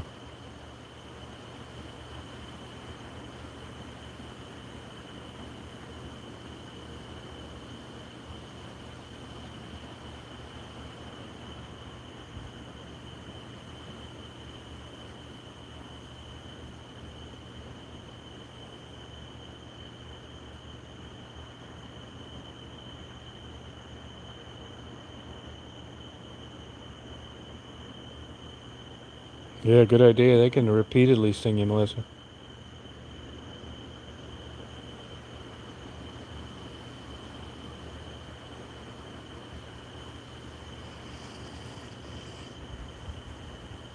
Oh, wow, Jabo.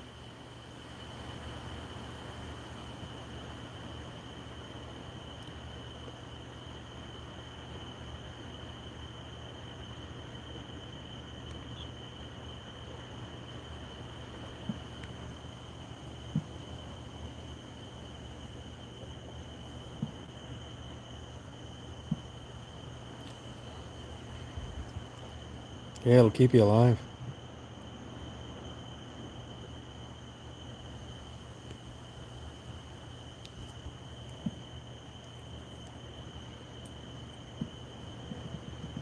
Good for you, Mystique.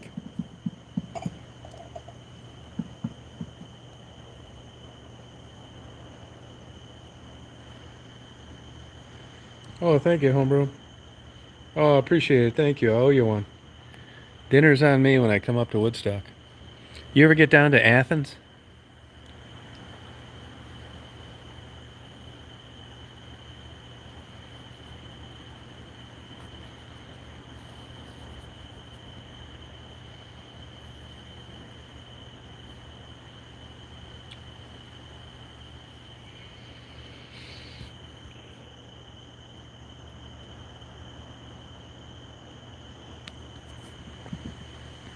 I don't.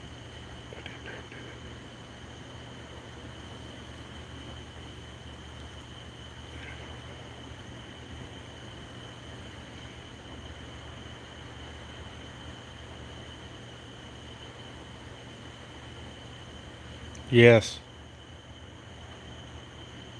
Oh, okay, homebrew. How far is Woodstock from where I'm at? Crawfordville, do you know?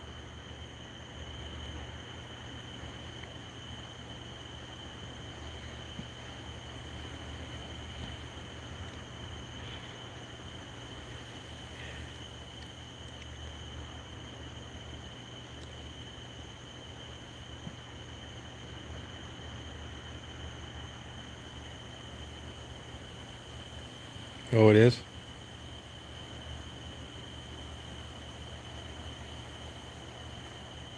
No, I know, Dave. You're right about that. No, that's exactly right.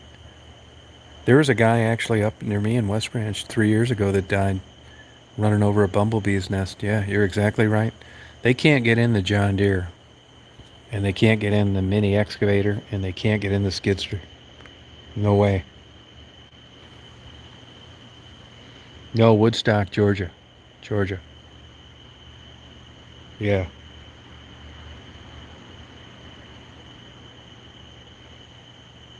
No, I know they do that. Yep.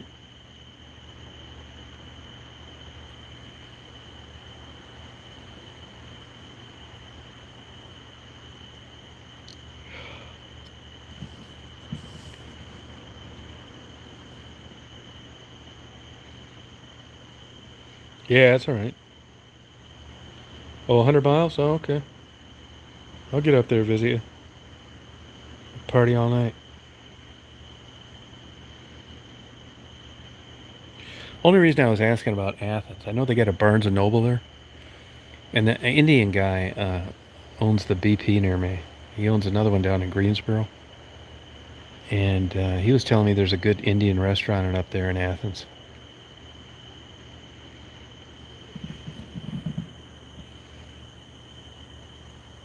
Party on, Jabo.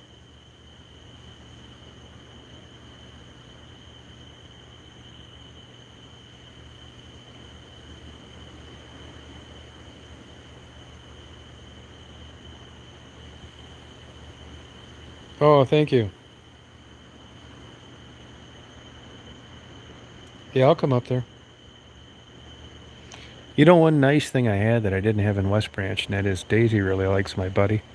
She sleeps with him about half the week, and I could leave Daisy home, or before I didn't have that option. Yeah, I think Athens is cool. Oh, are you, Melissa? Oh, that's cool.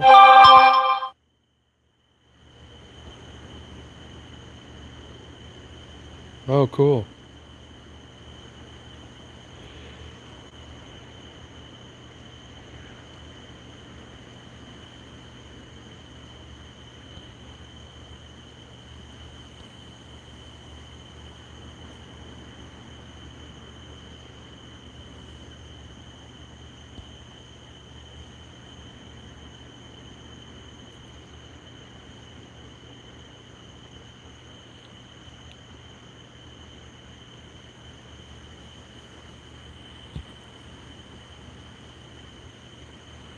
Yeah, right, Melissa. Yep.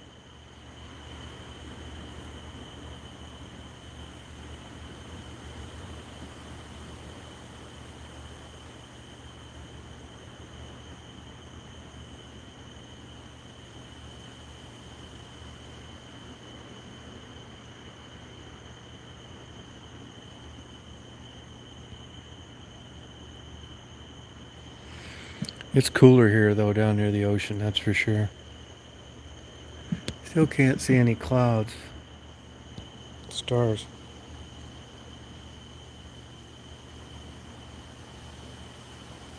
2 hours? It's that far?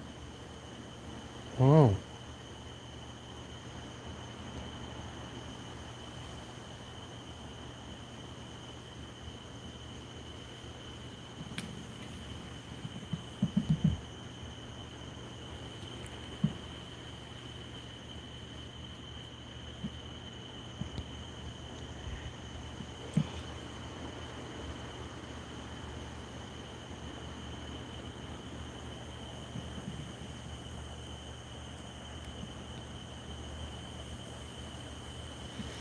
Yeah, Becky just got evicted. Yeah, from her apartment here a couple weeks ago. I haven't talked to her since the last video I did about a month ago.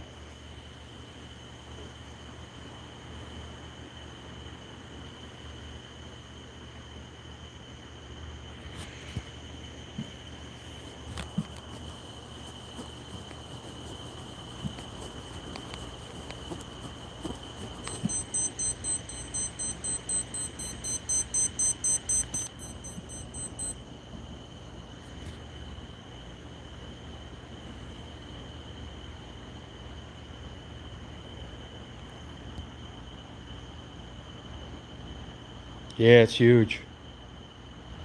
Yeah, I take her with me, Janice. Yep. Yeah, that's a good question. I'm surprised there are any out here. Yeah, gas is crazy.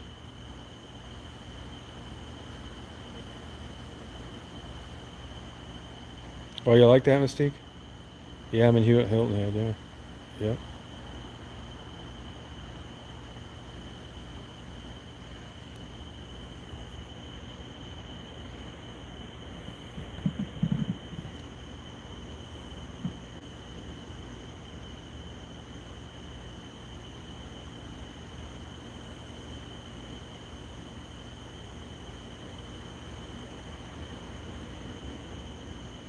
Sushi was good, not great, Billy Boy, honestly.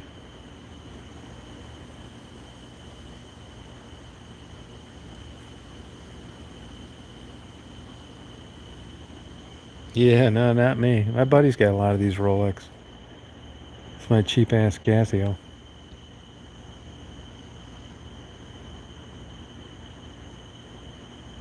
No shit, Mark. God.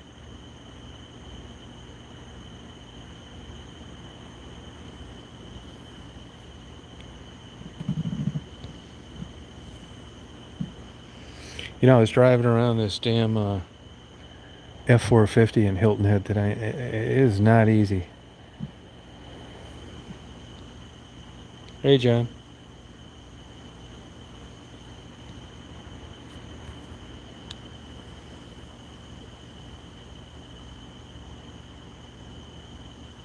No kidding, Billy Boy. Yeah, that's fucking ridiculous. Yeah, Daisy likes the AC big time. Isn't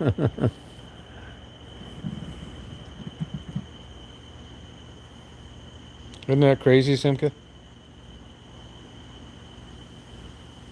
Yeah, thanks, John. I haven't left yet, but I'm gonna.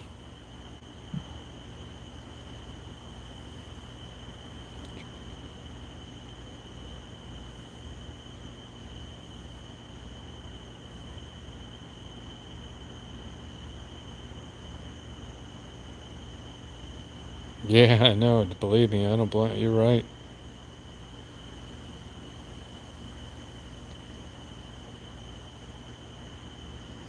No, not like you'd think, Jabo. No, not really. I mean, I get a lot of comments driving that because it's a nice truck and everybody knows it costs a fortune.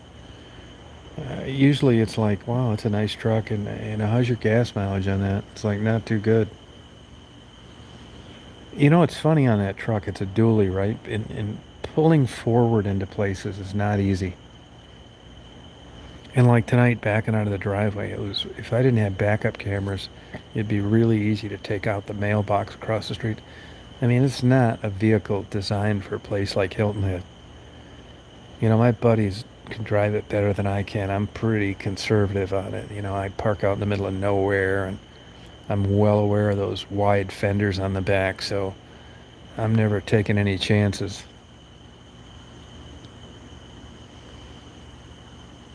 And it's really got a bad turning radius pulling in and the hood's huge. You can push a button and have the camera switch to the front because it's just hard to tell how close you are to anything. Yeah, I agree, Billy. Yep.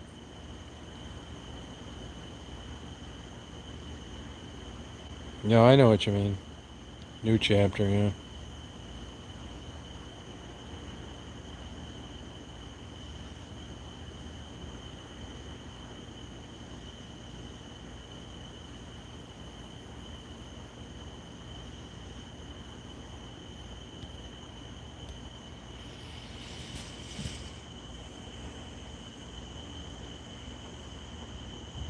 Yeah, good question, Mystique. Not the truth. Oh, thank you, Billy Boy.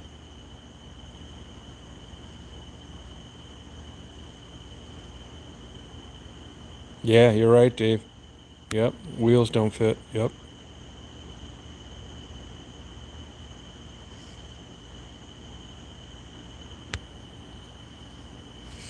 You'll notice, like, turning into a place, like when I picked up that hitchhiker the other day, he wasn't hitchhiking, the guy I picked up. Yeah, like, that's a perfect example. Like, I pulled in right, that was a skinny driveway. Unless you swerve way out and go in perfectly straight, you're at too much of a messed up angle to back out of there. It's got its disadvantages. Usually, if I'm in a place where parking's an issue, I back into everywhere. It's so much easier because pulling in forward, it's just the turning radius sucks. And it's so long and wide that even if you do a good job and swing wide, you're usually too close. Yeah, he's a good guy. Yeah, right. You know what I mean? Yep,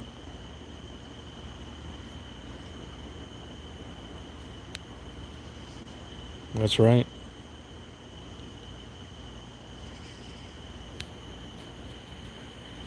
I mean, I like driving it, but, you know, it does have its limitations. I mean, you're not getting any skinny. I've never parallel parked it. I avoid it.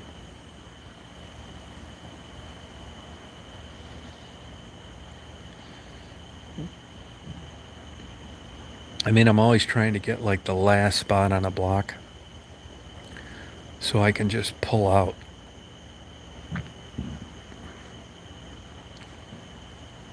Yeah, believe it or not, that lobster salad wasn't that good down here. $60 a pound. Yeah, Tacoma's a good car. Oh, cool, Mystique.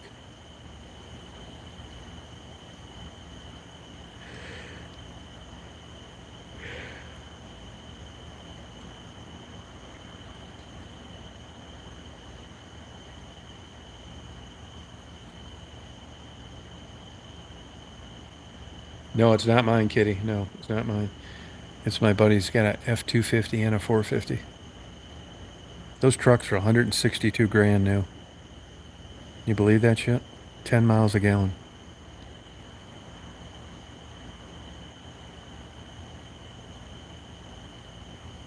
Yeah, you're right, Frederick. Yeah, you're right, Dave. Yep. That's another thing. The mirrors are huge. There's a button you can retract them.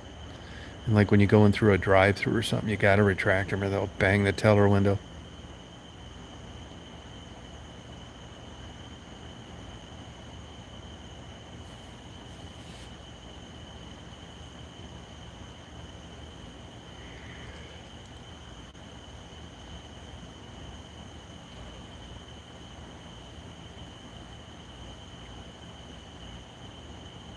No kidding, Drifter. Yeah, I believe that.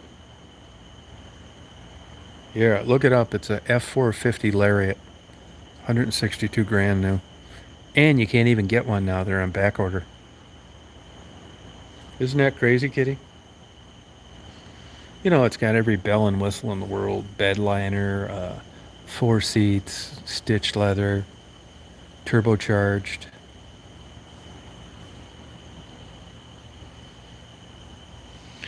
Yeah, I'll probably end up doing that, paying somebody. Really, it's my books I'm gonna get moved down. That's good, homebrew. Yeah, I only get 10 miles a gallon on this beast. And I found that it doesn't really matter how you drive it. Whether you're pulling something, whether you're not. I mean, it's just bad. I notice the turbocharger doesn't kick in much. I don't really get on it too much, but I do pay attention to it. It's the turbo's never really engaging. $285 to fill it up.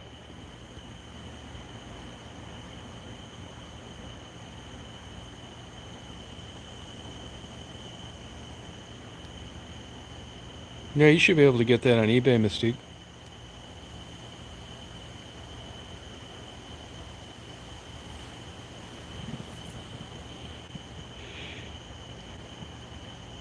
Yeah,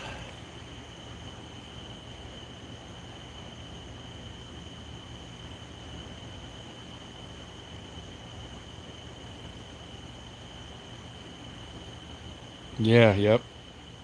But we really don't pull anything. The idea was fifth wheel, because of some of this, like the skidster's 10 tons. Not 10 tons, 10,000 pounds. 5 tons.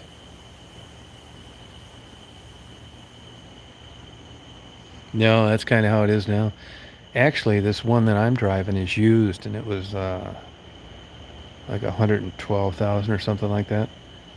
And the dealer's constantly calling my buddy wanting him to sell it for more. Yeah, I don't pay for any of the fuel. I got an expense account, Melissa.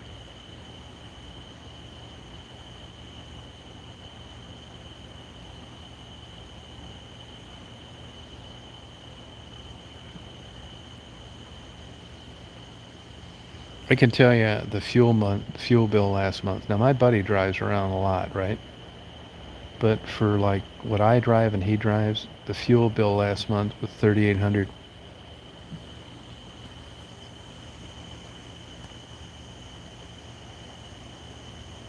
Yeah, I believe it, Dave. Yep.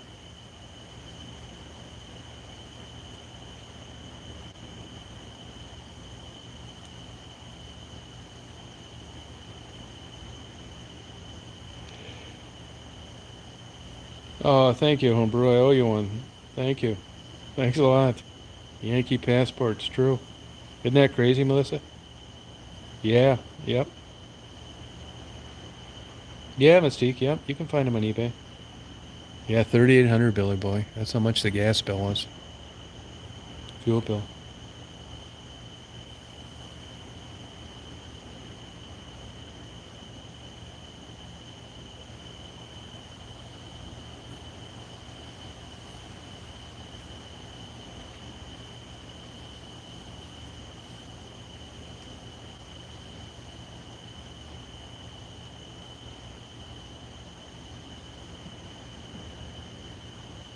No kidding, Jeff. Sorry about that. Yankee passport. Isn't that funny, Mystique?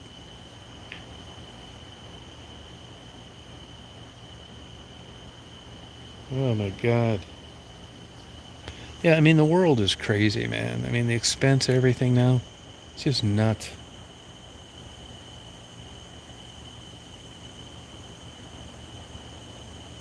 Bigger the better. That's true, Mystique. Yeah. I mean I love driving this F450 around. Doesn't make a lot of sense, but it's a beast. Just very, robust. And if I was going to get in a wreck, I hope it's in that. Yeah, I just finished about half a bottle of red wine. I got a dragon's milk in the refrigerator. I'm gonna get it.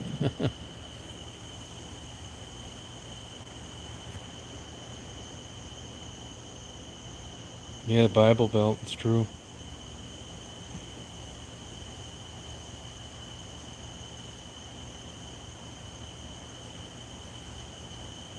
Oh wow, Jeff.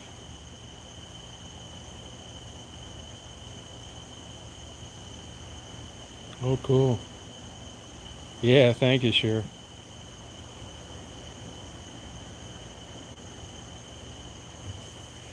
Yeah, it's fine. I think if you like pickups and you want one and you know how much these damn things cost, I think that's why it gets attention. Because I do have people come up to me and ask me about it a lot. It's like, wow, that's a really nice truck. I had people ask me before, could they see the interior? So they must read about them or something. But it's an absolute beast. It's got real stiff suspension. I'll give you an example. Like tonight, I had to back it up. I went and got that sushi, and I was too lazy to get the Jeep out of the garage. And even though I got backup cameras, I still came close to taking the mailbox out across the street because it's just so long, you know. And you're already on this mailbox, and you're not even like out of your driveway yet.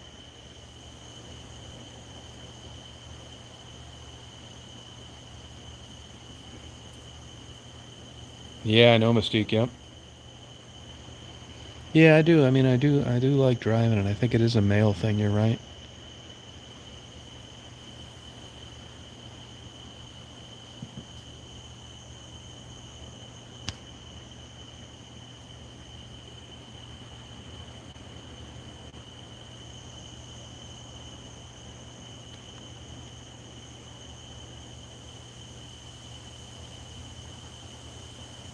Yeah, crew cab, long bed. Yeah, it is. Yeah.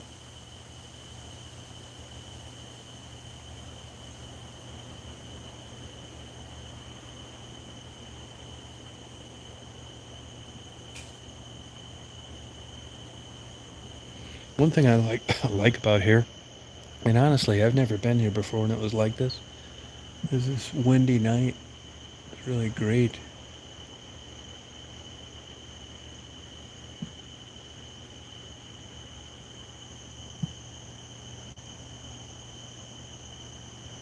Good night, Susan.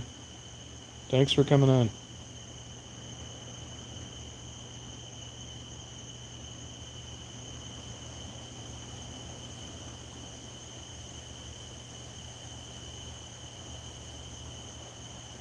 Yeah, it's cool, Mystique. Yeah.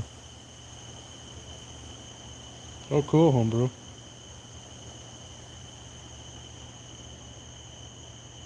Good for you, Billy boy. No, there's no mosquitoes. You know what's even stranger? Is I sit out like on the porch in Crawfordville. No mosquitoes. Can somebody explain that to me? In Georgia, every other damn bug's everywhere. Red ants, carpenter bees, wasp, all sorts of other stuff. Although I haven't seen a cockroach in Florida yet, in Georgia yet. But I haven't got, I haven't seen a mosquito here or there. Yeah, I feel bad about Manny.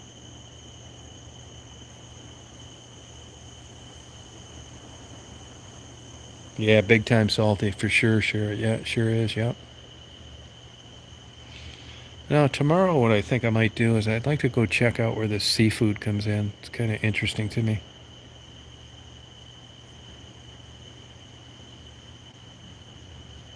Yeah, thank you, Jay.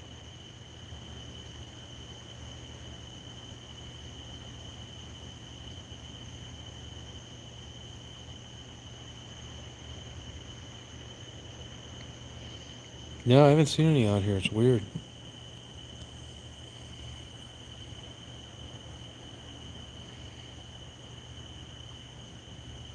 Yeah, yeah. No, I'm gonna go like where they bring in the commercial fish. Like shrimp and stuff like that.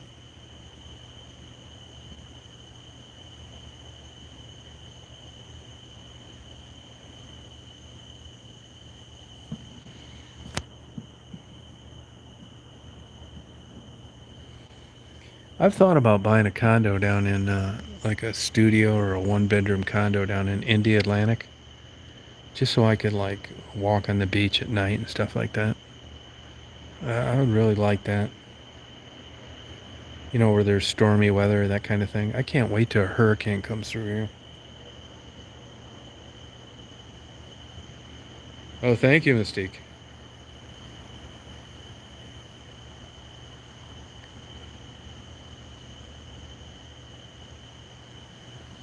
Yeah, they do, Billy Boy. You're right. No, I don't get down to Savannah that much, to be honest with you. Savannah's about an hour and a half.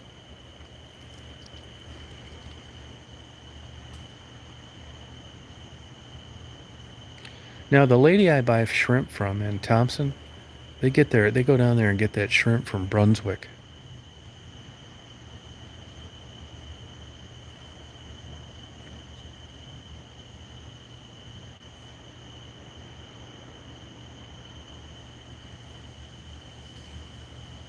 Oh, Airbnb. Oh, okay.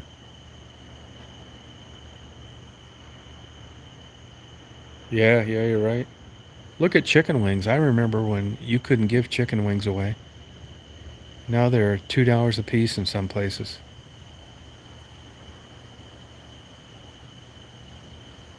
Yeah, I built a new house in Buena Vista and didn't move into it and sold it before I moved into it.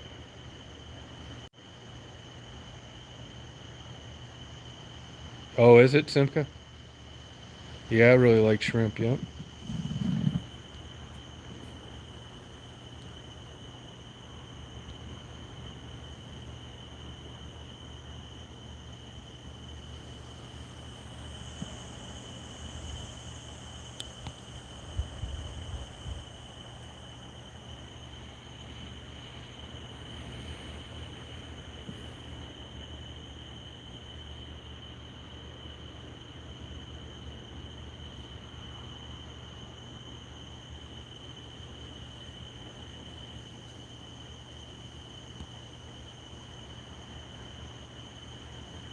I lived in Kissimmee 6 months too. I had an airplane down there too at the airport. Oh, really, Mystique?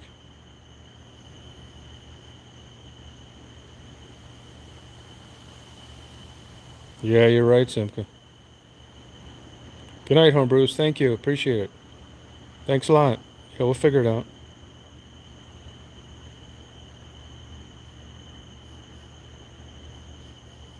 Yeah, I don't know about that, Drifter. Good night, Jeff. Have a good day tomorrow.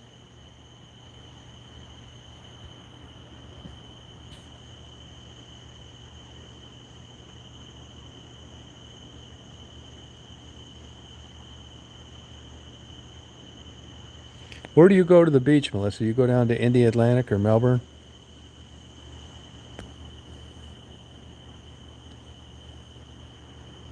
No, I only like chicken wings if I can get them well done and the sauce on the side. Yeah, thanks, Jeff.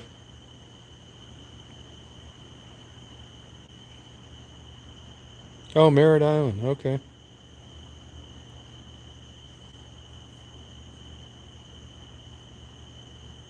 Yeah, it's crazy, Kitty. You're right. Yep. They used to be considered scrap.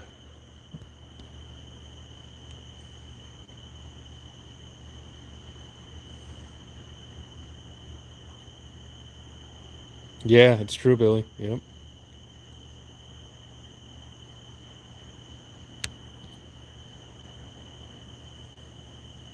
Yeah, I agree, Mystique. Yep.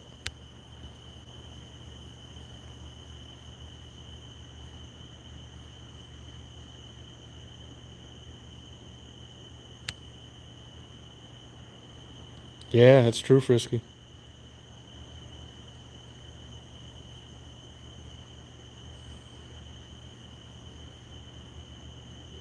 Hey, Pam. How you doing?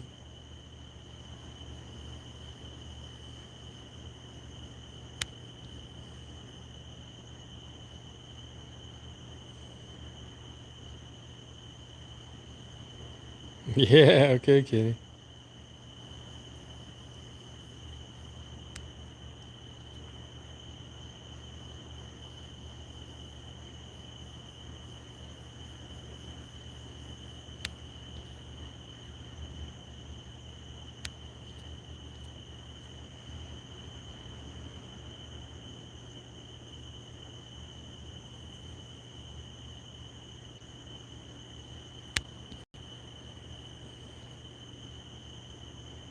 Yeah.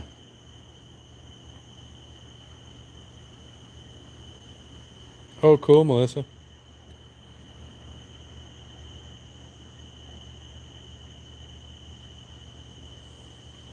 Yeah, probably. Yeah, bones. They charge for those down for soup.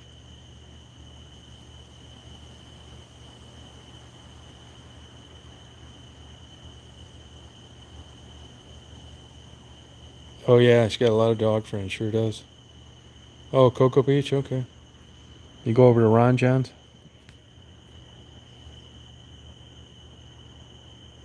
Yeah. Yeah, that's cool, Frederick. Hey, Amy. How you doing? Thank you. The Daisy likes Hilton. Yep. Oh, really? Cruise to where?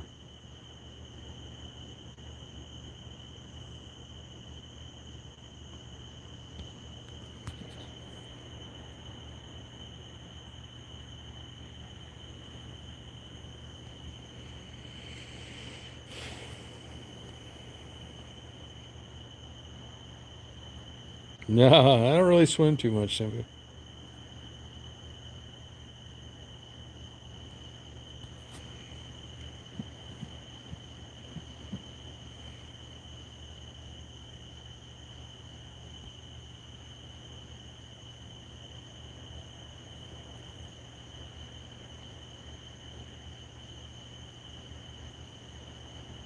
Yeah, I would change it, Meezer, if you're not getting help. Yeah, I'm gonna have a beer in a few minutes. Yeah, somebody else said that, Frisky. Can you guys see Frederick when he posts on here? If you can't see him, I bet you accidentally blocked him, Frisky. That's the only explanation for that. Go into your Google account and see if you blocked him accidentally. Not your YouTube, your Google account.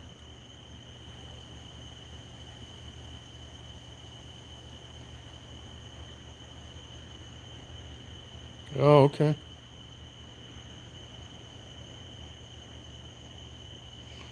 Yeah, I mean, I think, there's a girl that used to come on here quite a bit. So Tweety. She does cruise videos, and I think the cruise business in trouble right now. Oh, you're not seeing them either? Yeah, you go into the settings. I forget how to do it. You go into the settings. Do you guys remember how to check to see who you got blocked on Google?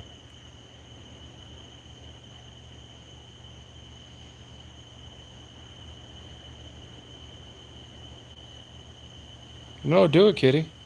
Yeah, that'd be cool. Yeah, that'd be nice.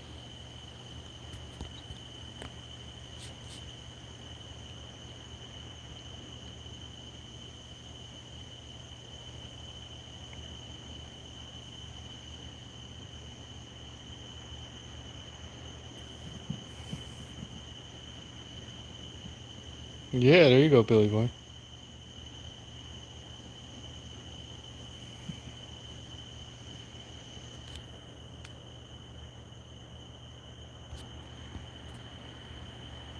Yeah, I can see it. I can see it.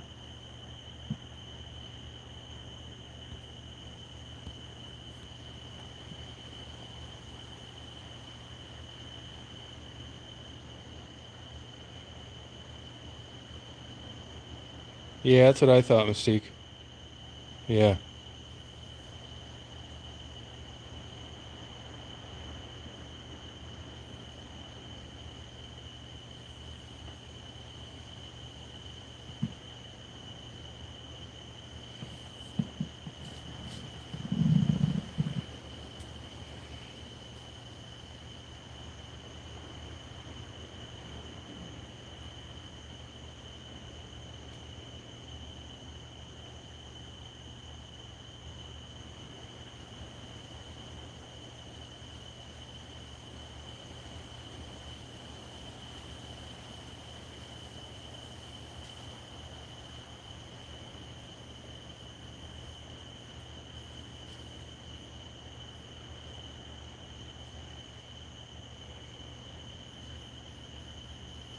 Oh, cool, Amy.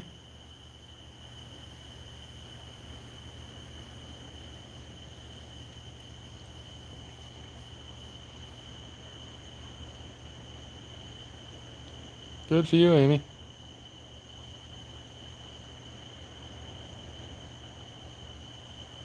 Yeah. Really, Jay, but you afraid of the germs?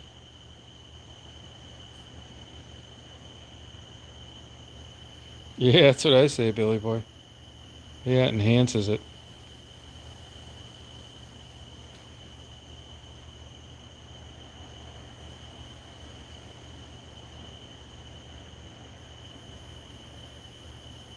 Oh, yeah, that'll fix that. They'll fix that heart valve, kitty. You'll be good as new.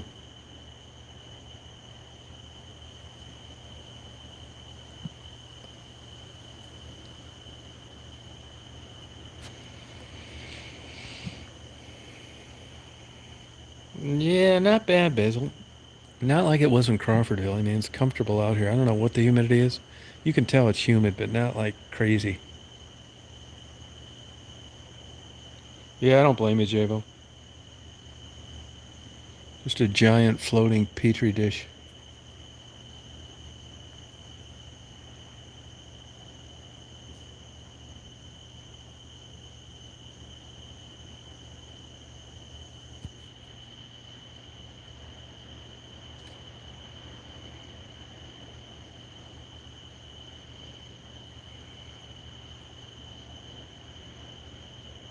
Yeah, she'll do fine.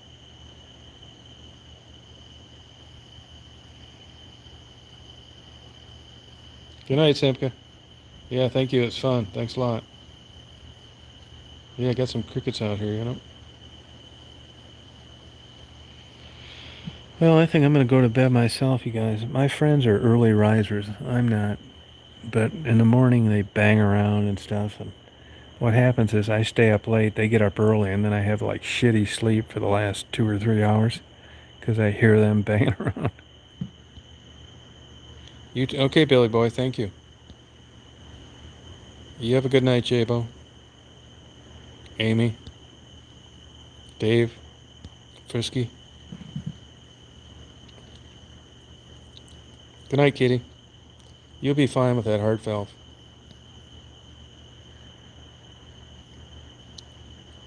Yeah, thank you, Jabo. It's fun. See you, Drifter. Uh, I'll I'll take advantage of that offer too. Good night, Alethea. Thank you, Melissa.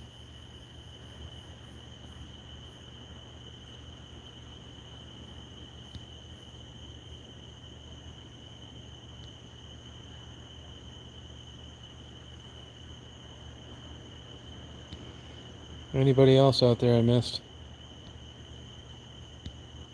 Frederick, you're still out there? Good night. Good night, Frisky.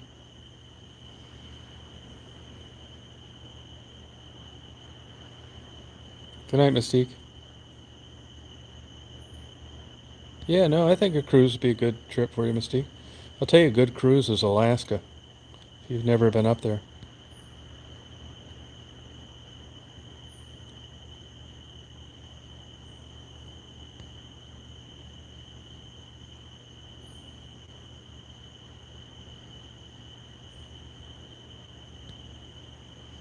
Yeah, good night. Have a good night. Hope you have a good day tomorrow.